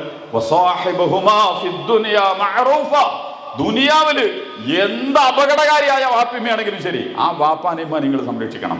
അപകടകാരികളൊന്നും ആവില്ല ഈ വാപ്പാരന്മാരും, സാധുക്കളായിരിക്കും. വയസ്സാകുമ്പോൾ ഉണ്ടാവുന്ന കുറെ പ്രശ്നങ്ങൾ തുടങ്ങും, സൗന്ദര്യം പോകും, ആരോഗ്യം പോകും, മരണത്തിലേക്ക് വളരെ പെട്ടെന്ന് സഞ്ചരിച്ചുകൊണ്ടിരിക്കും, കുറെ രോഗങ്ങൾക്ക് ഇവർ അടിമപ്പെട്ടിട്ടുണ്ടാവും. ഇങ്ങനെയൊക്കെ ഇരുന്നിട്ട് ഇന്ത്യയും കടയും നമ്മുടെ വീട്ടിൽ നമ്മുടെ കട്ടിലിൽ നമ്മുടെ മുന്നിൽ നിസ്സഹായരായി നിൽക്കുന്ന വാപ്പാനെയും ഉമ്മാനെയും പരിചരിക്കുന്നതിൻ്റെ, സ്നേഹിക്കുന്നതിൻ്റെ, ലാളിക്കുന്നതിൻ്റെ, പരിഗണിക്കുന്നതിൻ്റെ ഒക്കെ ചിത്രങ്ങൾ ആർക്ക് കിട്ടണം? നമ്മുടെ കുട്ടികൾക്കും മക്കൾക്കും. അപ്പോൾ അതിനുള്ള യാത്രയും സാധനവും നമ്മൾ നടത്തിക്കൊണ്ടിരിക്കണില്ല. ഞാൻ പറഞ്ഞത് നമ്മുടെ കുട്ടികളെയും കുടുംബത്തിനെയൊക്കെ നമ്മൾ കൊണ്ടുപോകണം. അപ്പം ഞാൻ സൂചിപ്പിക്കാൻ ആഗ്രഹിച്ചത് യഥാർത്ഥത്തിൽ നമ്മുടെ ബന്ധങ്ങൾ, അപ്പോൾ അള്ളാഹു, റസൂല്, വേദഗ്രന്ഥങ്ങൾ, മാതാപിതാക്കൾ, ജ്യേഷ്ഠാനിയന്മാർ, ഇണകൾ. ഇപ്പോൾ ഇണകൾ തമ്മിൽ, ഇണ എന്ന് പറയുന്നത് ഒരു വീട്ടിലെ ഏറ്റവും പ്രധാനപ്പെട്ട സംഗതികളാണ്. ഒരു വീട് എന്ന് പറയുമ്പം നമ്മൾ പറഞ്ഞല്ലോ, ഒന്ന് വാപ്പയുമ്മയാണ്, പിന്നെ അവരുടെ മക്കളാണ്, പിന്നെ ഇണകളായിട്ട് അവിടേക്ക് കയറി വരുന്ന ആളുകളാണ്. ഇണകളെ കുറിച്ചാണ് നേരത്തെ സൂചിപ്പിച്ചത്. കല്യാണം തന്നെ വേണ്ടെന്ന് പറയാം. ആണുങ്ങൾക്ക് താല്പര്യമൊന്നുമില്ല. ഈ പെണ്ണിന് വേണ്ടിയിട്ട് ഞാൻ എന്തിനാ പരക്കം വേണ്ട കാര്യം എന്നാണ് ഈ ആണുങ്ങൾ ചോദിച്ചുകൊണ്ടിരിക്കണം. ഇപ്പോൾ എന്നിട്ട് ഓള് വന്ന് ഓളെ ഇഷ്ടം, ഓള് ആഗ്രഹിക്കുന്നത് മുഴുവൻ നേടി കൊടുക്കണം, ഓള് തൊലച്ചും മുടിച്ച് ഇറങ്ങിയിട്ട് പോകും, അതിൻ്റെ പിന്നാലെ ഒന്നും പോകാൻ ഞാനാളല്ല. ഓള് ഇങ്ങോട്ടും പറയുന്നുണ്ട്, ഇവനെയൊക്കെ സൈഗണീനെക്കാണ് നല്ലത്, ഞാൻ സ്വതന്ത്രനായിട്ട് ജീവിക്കലാണ്, എനിക്ക് എൻ്റെ വരുമാനമുണ്ട്, ഞാൻ പഠിച്ചിട്ടുണ്ട്, എനിക്ക് ഡിഗ്രി ഉണ്ട്, ഞാൻ സ്വന്തമായിട്ട് അങ്ങോട്ട് ജീവിച്ചോളാം. അത് യഥാർത്ഥത്തിൽ ഒരു 35 വയസ്സ് കഴിഞ്ഞാൽ അതൊക്കെ മാറും. 35-40 എത്തിയാൽ, കാരണം അല്ലാഹ് മനുഷ്യനെ സൃഷ്ടിച്ചിട്ടുള്ളത് ഇണയായിട്ടാണ്, തുണയായിട്ടാണ്. ആണിന് പെണ്ണും, പെണ്ണിനാണും ഇണയും തുണയുമായിട്ടാണ്. അതിൻ്റെ ദാഹങ്ങളും അതിൻ്റെ വെറും ശാരീരിക ലൈംഗികതയായിട്ട് ബന്ധപ്പെട്ടിട്ട് മാത്രമൊന്നുമല്ല പറയണത്. ഒരു വാപ്പ ഉമ്മ കുട്ടികളിൽ നിന്നൊക്കെ ആഗ്രഹിക്കുന്നതിനേക്കാൾ ഒരാണും പെണ്ണും ഇണയും തുണയുമായി നിൽക്കുമ്പോൾ പരസ്പരം അവർ നൽകുന്ന ഒരു താങ്ങലുണ്ട്, തലോടലുണ്ട്, തണലിടലുണ്ട്, പരസ്പരമുള്ള ഒരു സംരക്ഷണമുണ്ട്. അതിനെക്കുറിച്ചാണ് ഖുർആൻ പറഞ്ഞത്, സക്കീനത്തും മവദ്ദത്തും റഹ്മത്തും, സമാധാനം കളിയാടുന്ന സക്കീനത്ത് എന്നാണ് അറബിയിൽ, അതിനാണ് മസ്കൻ എന്നുള്ള വീട് എന്നുള്ള പദം ഉണ്ടായിട്ടുള്ളത്. മസ്കൻ എന്ന് പറഞ്ഞാൽ തിരക്കടങ്ങി, കാറ്റൊക്കെ ഒടുങ്ങി, പൊടിപടലങ്ങളൊക്കെ അവസാനിച്ച് ശാന്തമായി നിൽക്കുന്ന സ്ഥലം. ഏത് പ്രശ്നങ്ങളെയും കടലിങ്ങനെ ഇളകിക്കൊണ്ടേയിരിക്കും. കടൽ എങ്ങനെ ഉണ്ടാവുക? പക്ഷെ കപ്പലും കപ്പിത്താനും, കപ്പലിലുള്ളവർ എന്ത് ചെയ്യരുത്? ഇളകി മറിയരുത്. കടല് ജീവിതം അങ്ങനെയാണ്. ഇളകി മറിയുന്ന ജീവിതത്തിലും ആ അക്കരെ കടക്കുന്നതിന് വേണ്ടി ഈ കപ്പലിലിരിക്കുന്ന ഈ ഇണകൾ, അവരുടെ മക്കൾ, അവരുടെ മാതാപിതാക്കൾ ഈ കപ്പലിനെ വളരെ മനോഹരമാണ്. അതിന് പകരം കടലിളകാൻ തുടങ്ങുമ്പോൾ തന്നെ കപ്പിത്താനും കുടുംബവും ബാക്കിയുള്ളവരും കിടന്നിട്ട് കടലിൽ കിടന്നിട്ട് ഇളകാൻ തുടങ്ങിയാൽ എങ്ങനെ ഉണ്ടാവും? ഒരു യാത്ര അവസാനിപ്പിക്കാൻ പറ്റില്ല. അതിന് പകരം എന്ത് ചെയ്യണം? കടല് ഇളകിയാലും ശരി, ഇളകിയിട്ടില്ലെങ്കിലും ശരി, ശാന്തമാണ് നമ്മുടെ മനസ്സ് ശാന്തമാണ്. മനസ്സ് ശാന്ത. അറബിയിൽ സക്കീനത്ത് എന്ന് പറഞ്ഞാൽ എന്തെന്നില്ലാത്ത മനസ്സമാധാനത്തോടു കൂടി, അതായത് ഞാൻ തകരും, ഞാൻ പൊളിയും, ഞാൻ നഷ്ടപ്പെടും, ഞാൻ പരാജയപ്പെടും, ഞാൻ ഇല്ലായ്മ ചെയ്യും, നമുക്ക് തോന്നുമല്ലോ ഇനിയൊരു വഴിയില്ല. ആ സമയത്ത് ഇല്ല, നിങ്ങൾ തോൽക്കില്ല, നമ്മൾ പരാജയപ്പെടില്ല, നമ്മൾക്കൊന്നും സംഭവിക്കില്ല. അഭിമാനവും അന്തസ്സും എന്താ പറയാ, ആർജവും ഒക്കെ ലഭിക്കുന്ന അവസ്ഥക്കാണ് അറബിയിൽ സക്കീനത്ത് എന്ന് പറയാം. അതായിരിക്കണം വീട് എന്നാണ് മസ്കൻ. അതുകൊണ്ട് ഇണകൾ തമ്മിൽ ചേർന്നാൽ ആകെ ഉണ്ടാവേണ്ടത്, അത് ഏറ്റവും ആദ്യം ഉണ്ടാവേണ്ടത് സക്കീനത്താണെന്നാണ്. അതുകൊണ്ട് ഒരു വർത്താനം അങ്ങോട്ട് പറയില്ല, ഒരു വർത്താനം ഇങ്ങോട്ട് പറയില്ല എന്ന് നമ്മൾ മനസ്സിലാക്കേണ്ട കാര്യമൊന്നുമില്ല. ആണും പെണ്ണും തമ്മിൽ അല്ലാഹ് റസൂലിനോട് പോലും ഇണകൾ എന്ത് ചെയ്യുന്നുണ്ട്, ഉറക്കെ സംസാരിക്കണമൊക്കെ ഉണ്ട്. ആയിഷ ബീവിനെ പറയുന്നുണ്ട്, നിങ്ങളല്ലാതെ റസൂലാക്കാൻ ഇങ്ങടെ അള്ളാഹ് കിട്ടി വേറെ ആരും കിട്ടിയില്ല ചോദിക്കുന്നുണ്ട് ഒരു സമയത്ത്. അത് പെണ്ണുങ്ങളെ ദേഷ്യം വന്നാ അപ്പോൾ തന്നെ നബി ഇവിടെ കിടന്ന് കണ്ട് ആരടിച്ച് എന്റെ പ്രവാചകത്വത്തെ ചോദ്യം ചെയ്യാൻ, ഞാൻ പോലീസ് ഇൻസ്പെക്ടറാണ്, പ്രധാനമന്ത്രിയാണ്, പ്രസിഡന്റാണ്, പക്ഷെ പെണ്ണിന് പുതിയാപ്പിളയാണ്. അതേപോലെ ഓള് അമ്മക്ക് അങ്ങനെയാണ്, ബാപ്പാക്കുമ്മാക്കും ഇപ്പൊ നമ്മുടെ പ്രധാനമന്ത്രി ആയാലും നമ്മുടെ മക്കൾ തന്നെയാണല്ലോ. അതേപോലെ നമ്മളെ വാപ്പയും വേണം, അതിന്റെ അപ്പുറത്തേക്കൊന്നും ആവില്ല. എത്ര വലിയ എന്നതുപോലെ ഇണ എന്ന് പറയുന്നത്. പക്ഷെ അതിൻ്റെയൊക്കെ അപ്പുറം നമുക്കറിയാം റസൂലിന്റെ ചരിത്രം. പെണ്ണുങ്ങളോട് ചോദിക്കുന്നുണ്ട് റസൂല്, എന്താണ് നിങ്ങൾക്ക് ഈ സഹാബത്ത് ചോദിക്കുന്നുണ്ട്, നിങ്ങൾക്ക് എന്താണ് ഏറ്റവും ഇഷ്ടം ചോദിക്കുമ്പോൾ പെണ്ണുങ്ങൾ പറയണത് എന്താ? റസൂല് പെരയിലുണ്ടാവണം, അല്ലാണ്ട് റസൂല് പെരയിലുണ്ടാവണം. ഇപ്പൊ ഞാനും നിങ്ങളും പെരയിലുണ്ടാണെങ്കിൽ നമ്മളെ പെണ്ണുങ്ങൾക്ക് വല്ല സന്തോഷം ഉണ്ടോന്നില്ല എനിക്കറിയില്ല. നമ്മളെ പെണ്ണുങ്ങൾ ആരെങ്കിലും പറയും ഓ മൂപ്പരാണ് ഉണ്ടായാൽ മതിയായിരുന്നു എന്നാ ഭയങ്കര. പക്ഷെ ആയിഷ ബീവി, ഉമ്മു സൽമി, സൈനബി, ഹഫ്സയൊക്കെ പറഞ്ഞ റസൂല് വീട്ടിലുണ്ടാവണം, അതൊരു രസമാണ്. റസൂല് പെരയിലുണ്ടായാൽ ഭയങ്കര സന്തോഷം. റസൂലിനോട് അങ്ങോട്ടും ചോദിക്കുന്നുണ്ട്, നിങ്ങൾക്ക് എന്താണ് ഇഷ്ടം? റസൂല് പറയാം, വേറെ സാമൂഹിക ഉത്തരവാദിത്തങ്ങളൊന്നും വലിയതില്ലെങ്കിൽ എൻ്റെ ഇണകളോടൊപ്പം ചെലവഴിക്കാനാണ് എനിക്കിഷ്ടം. ഇണകളും അത്തറും ഇതാണ് പറഞ്ഞത്. എൻ്റെ ഇണകളെയും അതുപോലെ തന്നെ നല്ല സുഗന്ധ വസ്തുക്കളുമാണ് എനിക്ക് ഏറ്റവും ഇഷ്ടപ്പെട്ടത്. നിങ്ങളെ കുറിച്ച് അങ്ങനെ നമ്മളെ പുതിയപ്പിള്ളേർ പറയാമെന്നറിയില്ല. ഇനിയിപ്പോൾ വൈകുന്നേരം കാണണ്ട ഓളയാണ്, വീട്ടിൽ ചെന്ന് വേണം. അപ്പോൾ അതുകൊണ്ട് മൂപ്പരെയും കാണണ്ട അവളെയും കാണണ്ട, രണ്ടാളും കാണാനൊരാഗ്രഹമല്ല. അങ്ങനെ നിൽക്കുന്ന, അങ്ങനെ വിങ്ങി വീർത്ത് കനം വെച്ച് തൂങ്ങി വീടുകൾ. യഥാർത്ഥത്തിൽ എന്താണ്, രണ്ടാളും കൂടി അങ്ങോട്ട് വന്നാല് മൂപ്പരാണ്ട് വന്നാൽ മതിയായിരുന്നു, ഒരു സന്തോഷമായിരുന്നു. എന്നാല് മൂപ്പരും ആഗ്രഹിക്കുകയാണ്, ഓടൊന്ന് കണ്ടാൽ, വീട്ടിൽ കണ്ടെത്തിയ ഒരു സമാധാനമാണ്. ഓളെ മുഖാണ് കണ്ടാൽ എൻ്റെ പ്രശ്നങ്ങൾ തീരും, എല്ലാ പ്രശ്നവും തീരും. ഒരു തലോടല്, ഒരു വർത്തമാനം, ഒരു ചെറിയ സംസാരം, അതോടുകൂടി വലിയ എവറസ്റ്റുകളും വലിയ മരുഭൂമികളും ഒക്കെ അലിഞ്ഞു പോയതുപോലെ. ഇന്നിപ്പോൾ നമ്മളെ പേരേല് നിങ്ങളോട് ഞാൻ പറഞ്ഞിട്ടില്ലേ, അല്ലെങ്കിലും അങ്ങനെ തന്നെയാണ്. അങ്ങനെ അങ്ങോട്ട് തുടങ്ങും രണ്ടും കൂടി. പിന്നെ നമ്മൾ നേരത്തെ പറഞ്ഞ കുട്ടികൾ അവിടെ ഉണ്ടാവും. വാപ്പിയും മമ്മൂട്ടിയായി, മോഹൻലാലായി, ബാലൻ കെ നായരായി, അതുപോലെ തന്നെ അംജദ് ഖാനൊക്കെ ആയിട്ട് ഇങ്ങനെ ഏറ്റുമുട്ടാൻ റെസ്ലിങ്ങിന് ഇറങ്ങിയ പോലെ വാപ്പ അപ്പുറത്തും ഉപ്പം പുറത്തും ഇവിടെ രണ്ടാളും കൂടി എന്നിട്ട് ഇതാണ് ഇപ്പം നമ്മളെ കുട്ടികളെ കാണട്ടോ ഈ കാഴ്ച. അതുകൊണ്ട് നിങ്ങളുടെ കണ്ണാടിയാണ് നിങ്ങളുടെ മക്കൾ. അതായത് നിങ്ങളുടെ മക്കളിലൂടെ വാപ്പാരിമാൻ നിങ്ങൾക്ക് കാണാം. ഒരു മകനെയും ഒരു കുട്ടികളെ കണ്ടാൽ വാപ്പിയും എന്താണെന്ന് മനസ്സിലാവും. ഒരു പേടികൾ പേടിക്കേണ്ട കാര്യമല്ല. കാരണം രക്ഷിതാക്കളാണ് ഈ കുട്ടികളെ വാർത്തെടുക്കുക. കുറെ കാലം അവര് മമ്മൂട്ടി, മെസ്സി, മോഹൻലാൽ, ദുൽഖർ സൽമാൻ, വിരാട് കോഹ്ലി എന്നൊക്കെ പറഞ്ഞാണ്ട് അതിന്റെ പിന്നാലേക്ക് പോയി നമ്മുടെ കുട്ടികൾ. പക്ഷെ ഏറ്റവും ആദ്യവും അവസാനം അവർ നോക്കുന്നത് വാപ്പാനെമ്മാനാണ്. അതിൽ തന്നെ ഉമ്മ വളരെ പ്രധാനപ്പെട്ടതാണ്. വാപ്പ 100 ഉസ്താദാണ്, ഉമ്മ 1000 ഉസ്താദാണ്. ഇമാം ഗസാലി റഹിമഹുല്ലാ പറഞ്ഞത് 100 ഉസ്താദിന് തുല്യമാണ് ഒരു വാപ്പ. വാപ്പാന്റെ അടക്കവും ചലനവും ഒക്കെ നോക്കും. കാരണം ഏറ്റവും വലിയ റോൾ മോഡൽ കുട്ടികൾക്ക് വാപ്പയാണ്. അതിനേക്കാൾ വലിയ റോൾ മോഡലാണ് ഉമ്മ. ഉമ്മയുടെ മാറിടത്തിലും മടിത്തട്ടിലുമാണ് നല്ലൊരു ശതമാനവും ഈ കുട്ടി കഴിച്ചു കൂട്ടുന്നത്. അതുകൊണ്ട് ഉമ്മാരും ഉപ്പാരും എന്ത് ചെയ്യണം? കുട്ടികളുടെ മുമ്പിൽ നല്ല പെർഫോമൻസ്. കാപട്യല്ല, കള്ളത്തരല്ല, പറ്റിക്കലല്ല, യഥാർത്ഥത്തിൽ തന്നെ. അപ്പോൾ കുട്ടികൾക്ക് ഇപ്പൊ കഴിച്ചാലും പാപ്പാന്മാരുടെ സ്വഭാവം കാണുമ്പോൾ അവർക്ക് മുറിവുറുപ്പൊക്കെ ഉണ്ടാവും. പക്ഷെ ഒരു 25-27 കഴിഞ്ഞ് ജീവിതത്തിൽ ഗൗരവതരമായി വിലയിരുത്തുന്ന ഒരു സമയത്ത് അവർ പറയും, എൻ്റെ ഉമ്മ നല്ലവളായിരുന്നു, എൻ്റെ ഉപ്പ നല്ലവനായിരുന്നു. ഞങ്ങൾ അന്ന് തോന്നിയിരുന്ന വാപ്പയമ്മയും മോശമാണ്, പക്ഷെ എൻ്റെ വാപ്പയമ്മയും വളരെ നല്ല മൂല്യങ്ങളുടെ, ധാർമ്മികതയുടെ, സത്യത്തിൻ്റെ ഒക്കെ ഉടമകളായിരുന്നു എൻ്റെ വാപ്പ. അതുകൊണ്ട് വാപ്പയമ്മ എന്ത് ചെയ്യണം? നിങ്ങളെ വീട്ടില് അതേസമയം കീരിയും പാമ്പും പോലെ, കുറുക്കനും കുറുനരിയും പോലെ ഈ ആണും വേണം. അപ്പൊ ഞാൻ പറഞ്ഞത് ഇണകൾ തമ്മിൽ കൂടും. പിന്നെ മവദ്ദത്തും റഹ്മത്തും ഉണ്ടാവണമെന്നാ. മവദ്ദത്ത് എന്ന് പറഞ്ഞാൽ പ്രണയം എന്നാ. അപ്പൊ പ്രണയം കല്യാണത്തിന്റെ മുമ്പ് ആരും പ്രണയിക്കാം, എവിടെയും പ്രണയിക്കാം. ഇപ്പൊ നാളെ ഞാൻ പറഞ്ഞല്ലോ, ഒരു സ്കൂളിൽ പ്രണയപ്പെട്ടി ഉണ്ടാക്കി വെച്ചിരിക്കണം. പ്രണയപ്പെട്ടി നിങ്ങൾ ഇഷ്ടപ്പെടുന്ന ആളുകൾക്ക് നിങ്ങൾ പ്രണയക്കത്തയിൽ എഴുതിയിട്ടാൽ മതി.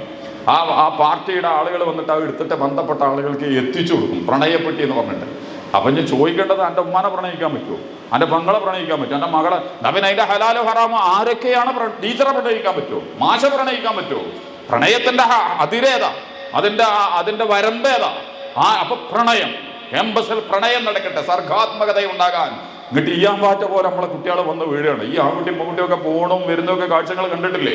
ഇപ്പൊ ക്യാമ്പസിന്റെ ഒക്കെ മുന്നിൽ പോയതുകൊണ്ട് രണ്ടാളും കൂടി കയ്യിപ്പിട്ട്, ആൺകുട്ടിയും പെൺകുട്ടിയൊക്കെ പോയിട്ട് കൈ കൊടുക്കുക. ഇപ്പൊ ചില സംഘടനകളൊക്കെ പെൺകുട്ടികളുടെ അടുത്തൊക്കെ ആൺകുട്ടികളെ വന്നിട്ട് ഹലോ സലാം, വിപ്ലവാഭിവാദ്യങ്ങൾ, കയ്യാണ് തരിക ചെയ്യുക. ആണ് പെണ്ണിന് കൈ കൊടുക്കാൻ പറ്റുമോ? പെണ്ണ് ആണിന് കൈ കൊടുക്കാൻ പറ്റുമോ? എന്നിട്ട് എന്താ നമ്മൾ ഒരുമിച്ചിരുന്നാൽ എന്താ പ്രശ്നം? ആണും പെണ്ണും ഒരുമിച്ചിരുന്നാൽ എന്താ പ്രശ്നം? അല്ല, ബെസ്റ്റ് ഫ്രണ്ട് അല്ലേ? ഇപ്പം ബസ്സിലൊക്കെ കയറി ഞങ്ങൾ കണ്ടിട്ടുണ്ടോ? ഭയങ്കര രസമാണ്. ഇപ്പം ബസ്സിൽ കയറി അടങ്ങാറാവും കേട്ടോ. കാരണം പെൺകുട്ടികളെ മുഴുവൻ ബേക്കിലാണ്. അപ്പം ഞാൻ അതിനെക്കുറിച്ച് കുറേ ആലോചിച്ചു. അപ്പം എന്താ സംഭവം എന്നറിയോ? ഒരു മുന്നിലിരിക്കില്ല. മുന്നിലിരുന്നാൽ കുട്ടികളും ഒക്കെ കയറി വരുമല്ലോ. അപ്പോൾ ഒരു എണീച്ചു കൊടുക്കേണ്ടി വരും. അപ്പോൾ ആ എണീച്ചു കൊടുക്കാതിരിക്കാൻ നല്ല എന്താ, ആണുങ്ങൾ ഇരിക്കുന്ന സീറ്റിൽ വന്നിട്ട്, ആണുങ്ങളെ സീറ്റ് ജനറല്ല, എല്ലാവർക്കും ഇരിക്കാം. എന്നിട്ട് വന്നിട്ട് പെൺകുട്ടികളൊക്കെ ബേക്കിലിരിക്കുകയാണ്. എന്നിട്ട് ഒരു സീറ്റിൽ ഒരു പെൺകുട്ടി ഇരിക്കുന്നുണ്ടാവും. അതിൻ്റെ അടുത്ത് ആര് പോയിരിക്കും? ആരും പോയിരിക്കും. ആർക്കും ഇരിക്കാം, കാരണം ആണും പെണ്ണും തുല്യാണ്. ആണും പെണ്ണും തുല്യമായതുകൊണ്ട് ആർക്കും എവിടെ ഇരിക്കാം, ഇരിക്കണ്ട, എടി ഇരിക്കല്ലേ. ഞാനിപ്പോൾ കഴിഞ്ഞ ആഴ്ച അതേപോലെ പരിപാടിക്ക് പോവാണ്. ഇപ്പം എൻ്റെ ബസ്സിൽ കയറി ഞാൻ അവിടെ ഇരിക്കേണ്ട ഒരു ഇതില്ല. ഇവിടെ കുറച്ച് കഴിഞ്ഞപ്പോൾ ഒരു പെൺകുട്ടി 19-20 വയസ്സൊക്കെ ഉണ്ടാവും. ഓട് വന്നിട്ട് എൻ്റെ തൊട്ടടുത്തോണ്ട് ഇരിക്കുകയാണ്, പുറത്ത് വന്നിരിക്കുകയാണ്. ഞാനവിടെ പുതിയാപ്പിളൊന്നും ഇല്ലല്ലോ, ഓളെ ആങ്ങളെ ഞാൻ, ഓളെ വാപ്പയെ ഞാൻ, അവളുടെ ആരാണ് ഞാൻ, എന്താണ് എൻ്റെ അടുത്തിരിക്കുന്ന മാനദണ്ഡം? നിർബന്ധിതമായ സാഹചര്യത്തിൽ വേറെ വഴിയില്ലാത്തത് കൊണ്ട് അതൊക്കെ പോട്ടെ. അതൊക്കെയാണ് ഇവർ പറയണതിന്റെ വർത്തമാനങ്ങൾ. ഏറ്റവും ചുരുങ്ങിയത് മനസ്സിലെങ്കിലും അവളെ പറയണ്ടേ, ഔദുബില്ലാഹി ശൈത്താൻ റജീം, ഈ ഇരിക്കണ ഇയാളും ശൈത്താനാവും ചിലപ്പോ. കാരണം മലക്ക് വന്നപ്പോൾ പോലും മറിയം ബീവി പറയുന്നുണ്ട്, ഇന്നി അഊദു ബിർറഹ്മാനി മിൻക, ഈ പിശാചിൽ നിന്ന് ഞാൻ അഭയം തേടുന്നു. കുട്ടി ഉണ്ടാവും എന്നുള്ള സന്തോഷ വാർത്ത അറിയിക്കാൻ വേണ്ടി ജിബ്രീൽ വന്നതാണ്. അപ്പോഴും ആ മലക്കിനെ മുന്നിൽ വെച്ചിട്ട് ഇതെങ്ങാനും അതിക്രമകാരിയാണെങ്കിൽ എന്റെ ശരീരത്തെയും എന്റെ മനസ്സിനെയും എന്റെ ചാരിത്രത്തെയും എന്റെ വിശുദ്ധിയെയും കെടുത്താനാണ് വരുന്നതെങ്കിൽ ഈ ഇരിക്കണവരൊന്നും ആങ്ങളമാരൊന്നും അല്ല. അങ്ങനെ ഒരു ആങ്ങളമാർ എവിടെയെങ്കിലും ഉണ്ടായിട്ടുണ്ടെങ്കിൽ അത് പറഞ്ഞു തരണം. എന്തെങ്കിലും പെൺകുട്ടികളെയും ആൺകുട്ടികളെയും കൊണ്ടിട്ട് ആണും പെണ്ണും കൂടിയിട്ട് സ്കൂളിലും കോളേജിലൊക്കെ പോയാൽ പിന്നെ നമ്മുടെ ഇവിടുന്ന് പോകുമ്പോൾ നല്ല വൃത്തിയും വെടുപ്പൊക്കെ പോയിട്ട് ഇറങ്ങും. എന്നിട്ട് ഒരു പോയിട്ട് പിന്നെ ബൈക്കുമ്മലൊക്കെ കയറി. ഈ അടുത്തൊരു കുട്ടി മരിച്ചല്ലോ, നിങ്ങൾ ശ്രദ്ധിച്ചിരുന്നോ? ഈ അടിമാലി ഭാഗത്ത് ആന കുത്തിയ ഒരു മരം നിർത്തിയിരുന്നു. ആ മരം ഇടിഞ്ഞു വീണ് ഒരു ബൈക്കിന്റെ മേലെ കൂടെ. അപ്പൊ ബൈക്ക് ഓട്ടണത് അബൂബക്കറാണ്, ബാക്കിലിരിക്കണത് ആനിമാത്യുവാണ്. ആനിമാത്യു അബൂബക്കർ തമ്മിൽ എന്ത് വന്നാ? അബൂബക്കറിന്റെ ബാക്കിൽ ആനിമാത്യയുടെ മുമ്പിൽ അബൂബക്കർ എങ്ങനെ വരുന്നത്? ഇങ്ങനെ വരാൻ പറ്റുമോ? പാടുണ്ടോ? ഇതിലെന്ത് സൗഹൃദം, എന്താണ് ഇതിനെക്കുറിച്ച് പറയേണ്ടത്?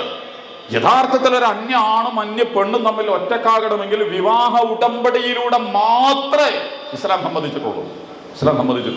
ബാക്കിയുള്ളിടത്തൊക്കെ ഏറ്റവും വിശുദ്ധമായ സാംസ്കാരിക മൂല്യങ്ങളോട്. അതുകൊണ്ട് പുറത്തിറങ്ങണ്ട, പറയണ്ട, സംസാരിക്കണ്ട. അനാവശ്യമായിട്ട്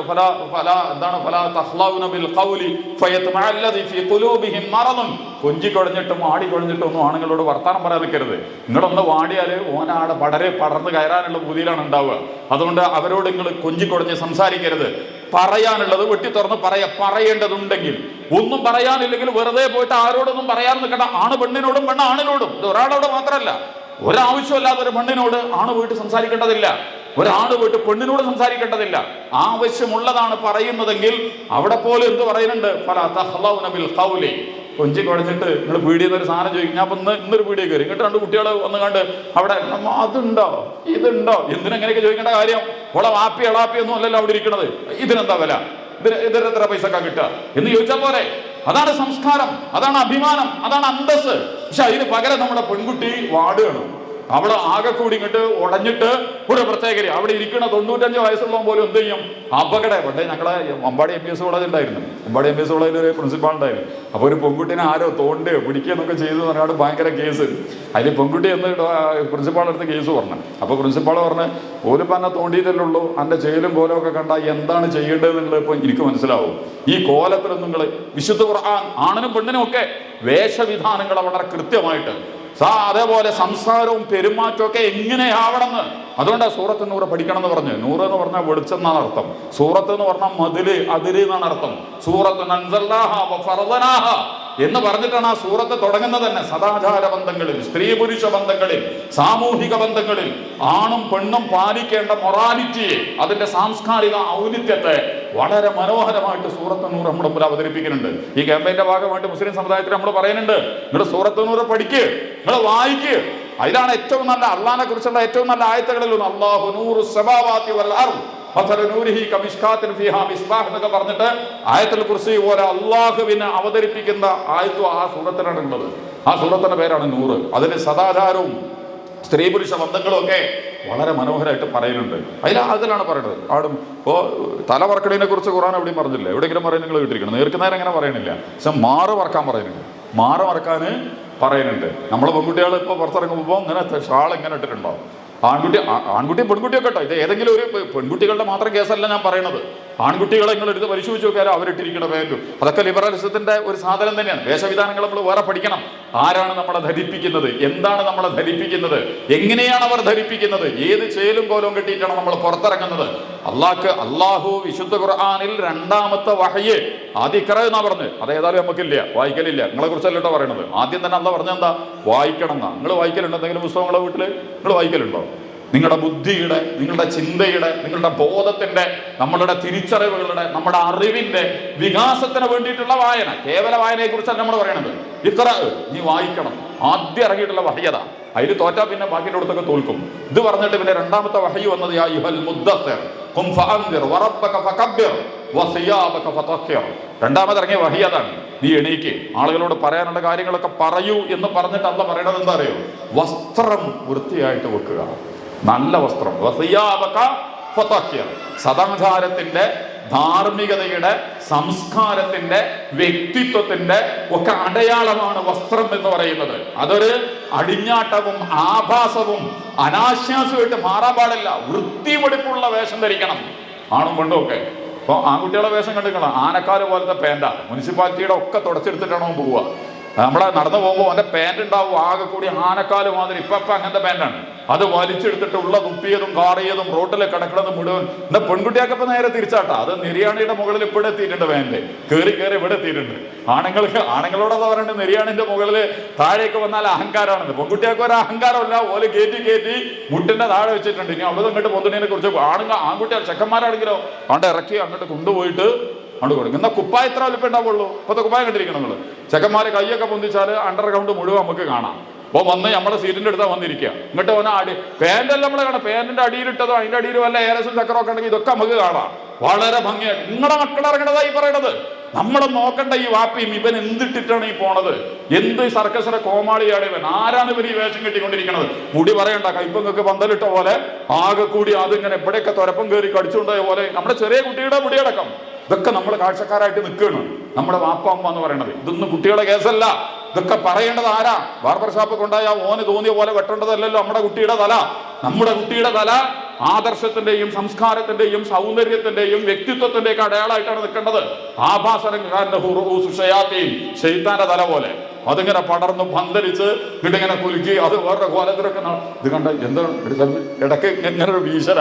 ഈ പഴയ കാലത്ത് ഈ പശുക്കളെയൊക്കെ ഒരു സാധനം വന്നിട്ട് കടിക്കും, അത് കടിച്ചിട്ടുണ്ടാവും പശുവിന് കുടച്ചില് എന്ന് പറഞ്ഞ മാതിരി ഈ മുടി ഇങ്ങനെ കിടന്ന് ഇങ്ങനെ തൂങ്ങിയിട്ടുണ്ടാവും. എന്നിട്ട് ഇടക്കിടക്ക് ഇവനെ കിടത്തിട്ട് ഇത് നമ്മൾ ചോദിക്കണ്ടേ, വാപ്പിയും ചോദിക്കേണ്ടത് എന്താണ് ചേല്, ഇതെന്താണ് കോലം ഇട്ടിരിക്കണ കുപ്പായം. ഇതിലേക്കൊന്നും ഞാൻ പോണില്ല. അല്ല ലിബാസു തഖ്വ. അതേസമയം അലങ്കാരം വേണ്ടെന്നൊന്നും അല്ല പറഞ്ഞിട്ടില്ല കേട്ടോ. അത് നമ്മൾ മനസ്സിലാക്കണം. അന്തസ്സുള്ള, വൃത്തിയുള്ള, സൗന്ദര്യമുള്ള, എന്നാൽ ആഭാസമാകരുത്, അശ്ലീലമാകരുത്, അധാർമികമാകരുത്.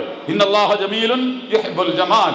അല്ലാഹുവിന്റെ സൗന്ദര്യം ഇഷ്ടമാണ്. അല്ലാതെ ആകെ കൂടി കുളിക്കാതെ, എണ്ണ തേക്കാതെ, വൃത്തിയില്ലാതെ, വെടിപ്പില്ലാതെ അന്തസ്സ് ഇട്ട് നടക്കണമെന്ന് പറയണില്ല. പക്ഷെ അതെന്താണ് എന്നുള്ളത് ഹലാലും ഹറാമും മുന്നിൽ വെച്ചുകൊണ്ട് കൃത്യമായിട്ട് കൈകാര്യം ചെയ്യാൻ എനിക്ക് നിങ്ങൾക്കും പറ്റണം എന്നാണ് ഞാൻ പറയുന്നത്. ഇപ്പം നമ്മുടെ കുട്ടികളുടെ കാര്യത്തിൽ, ആൺകുട്ടികളുടെ പെൺകുട്ടികളുടെയൊക്കെ കാര്യത്തിൽ, നമ്മൾ വീട്ടിൽ നമ്മൾ ഈ സൂറത്തുൽ അഹ്സാബും ഒക്കെ നമ്മൾ പാരായണം ചെയ്താൽ അല്ല കുറേ കാര്യം അവരോട് പറയും. വാതിൽ തുറന്ന് വീട്ടിലേക്ക് വരുന്നതിനെ കുറിച്ചടക്കം ഖുർആൻ പറയുന്നുണ്ട്. പാപ്പാൻ്റെ ഉമ്മാൻ്റെ റൂമിക്ക് കുട്ടികൾ അനുവാദം ചോദിക്കാതെ കയറരുത് 3 നേരത്തിൽ, സുബഹിക്ക് ശേഷം, ളുഹറിന് ശേഷം, ഇശാക്ക് ശേഷം.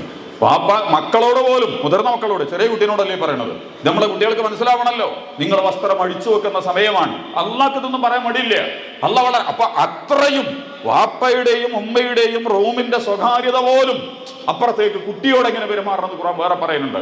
അതാ നേരത്തെ പറഞ്ഞത്, യാ ബുനയ്യ, നിന്റെ കുട്ടി എന്താണ് ആ വിളിയെന്നറിയാം നിങ്ങള്? പൂവ് പോലെ, പനിനീർ പോലെ, മല്ലികപ്പൂ പോലെ, ഒരു പനിനീറിന്റെ ഇതള പോലെ സ്നേഹം ഇങ്ങനെ തുളുമ്പി മറയുന്ന എന്റെ പുന്നാര മകനെ, എന്റെ പ്രിയപ്പെട്ടവനെ, എന്റെ പ്രിയപ്പെട്ടവളെ എന്ന് നമ്മളെ കുട്ടിയെ നമ്മൾ വിളിക്കുക. കുട്ടിനെ വിളിച്ചിട്ട് പറയേണ്ടതും അവതരിപ്പിക്കേണ്ടതും ഒക്കെ അവരുടെ മുമ്പിൽ അവതരിപ്പിച്ചു കൊടുക്കുക.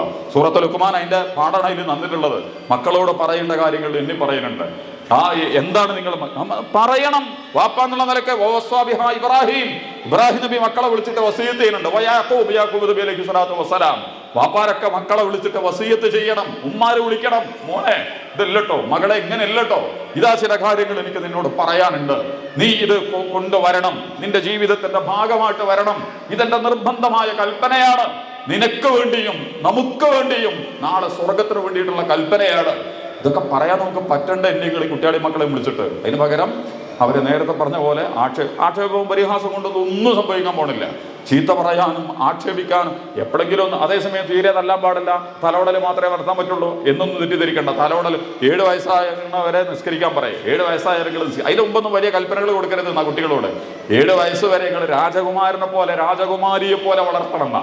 ഈ ചിലയിടത്ത് പറയണത് പിന്നത്തെ 7 വയസ്സുകൾ അവരെ സേവകന്മാരെ പോലെ പണിയെടുപ്പിച്ച് വളർത്തണം. എല്ലാ ശീലങ്ങളും പഠിപ്പിക്കണം, എല്ലാ സംഗതികളും പഠിപ്പിക്കണം, എല്ലാത്തിലും പങ്കാളികളാക്കണം. ഏതെങ്കിലും ഒരു വിഷയത്തിൽ മാത്രം എല്ലാ വിഷയത്തിലും പങ്കാളികളാക്കണം. ആ സമയത്ത് 7 വയസ്സ് കഴിഞ്ഞാൽ നിങ്ങൾ നമസ്കരിക്കാൻ പോലും കുട്ടികളോട് പറയാൻ പാടുള്ളൂ. 10 വയസ്സായിട്ട് നിസ്കരിക്കണമെങ്കിൽ എന്ത് ചെയ്യണം? പഠിപ്പിക്കാൻ പറയുന്നുണ്ട്. വടിയെടുത്തിട്ട് അടി. അപ്പോൾ കേസ് കോടതിയിൽ പോയാൽ പ്രശ്നം കിട്ടോ പോലീസൊക്കെ അറിഞ്ഞാൽ. കാരണം തല്ലാൻ പാടില്ല എന്നാണ്, കുട്ടികളെ തല്ലാൻ പാടില്ല എന്നാണ്. നമ്മൾ നേരത്തെ പറഞ്ഞ ലിബറലിസത്തിന്റെ ഭാഗം. തല്ലിയാൽ ഇവന് ശിക്ഷണം കിട്ടും, ശിക്ഷണം കിട്ടിയാൽ ഇവന് അതിരുകൾ നിർണ്ണയിക്കപ്പെടും, അതിരുകൾ നിർണ്ണയിക്കുമ്പോൾ നന്നാവും. അപ്പോൾ സർവതന്ത്ര സ്വതന്ത്രനായി വരസാതെ താന്തൂന്നിയാവാതെ നല്ലവനായിട്ട് വളരും. അതുകൊണ്ട് എന്ത് ചെയ്യണം? തല്ലരുത്.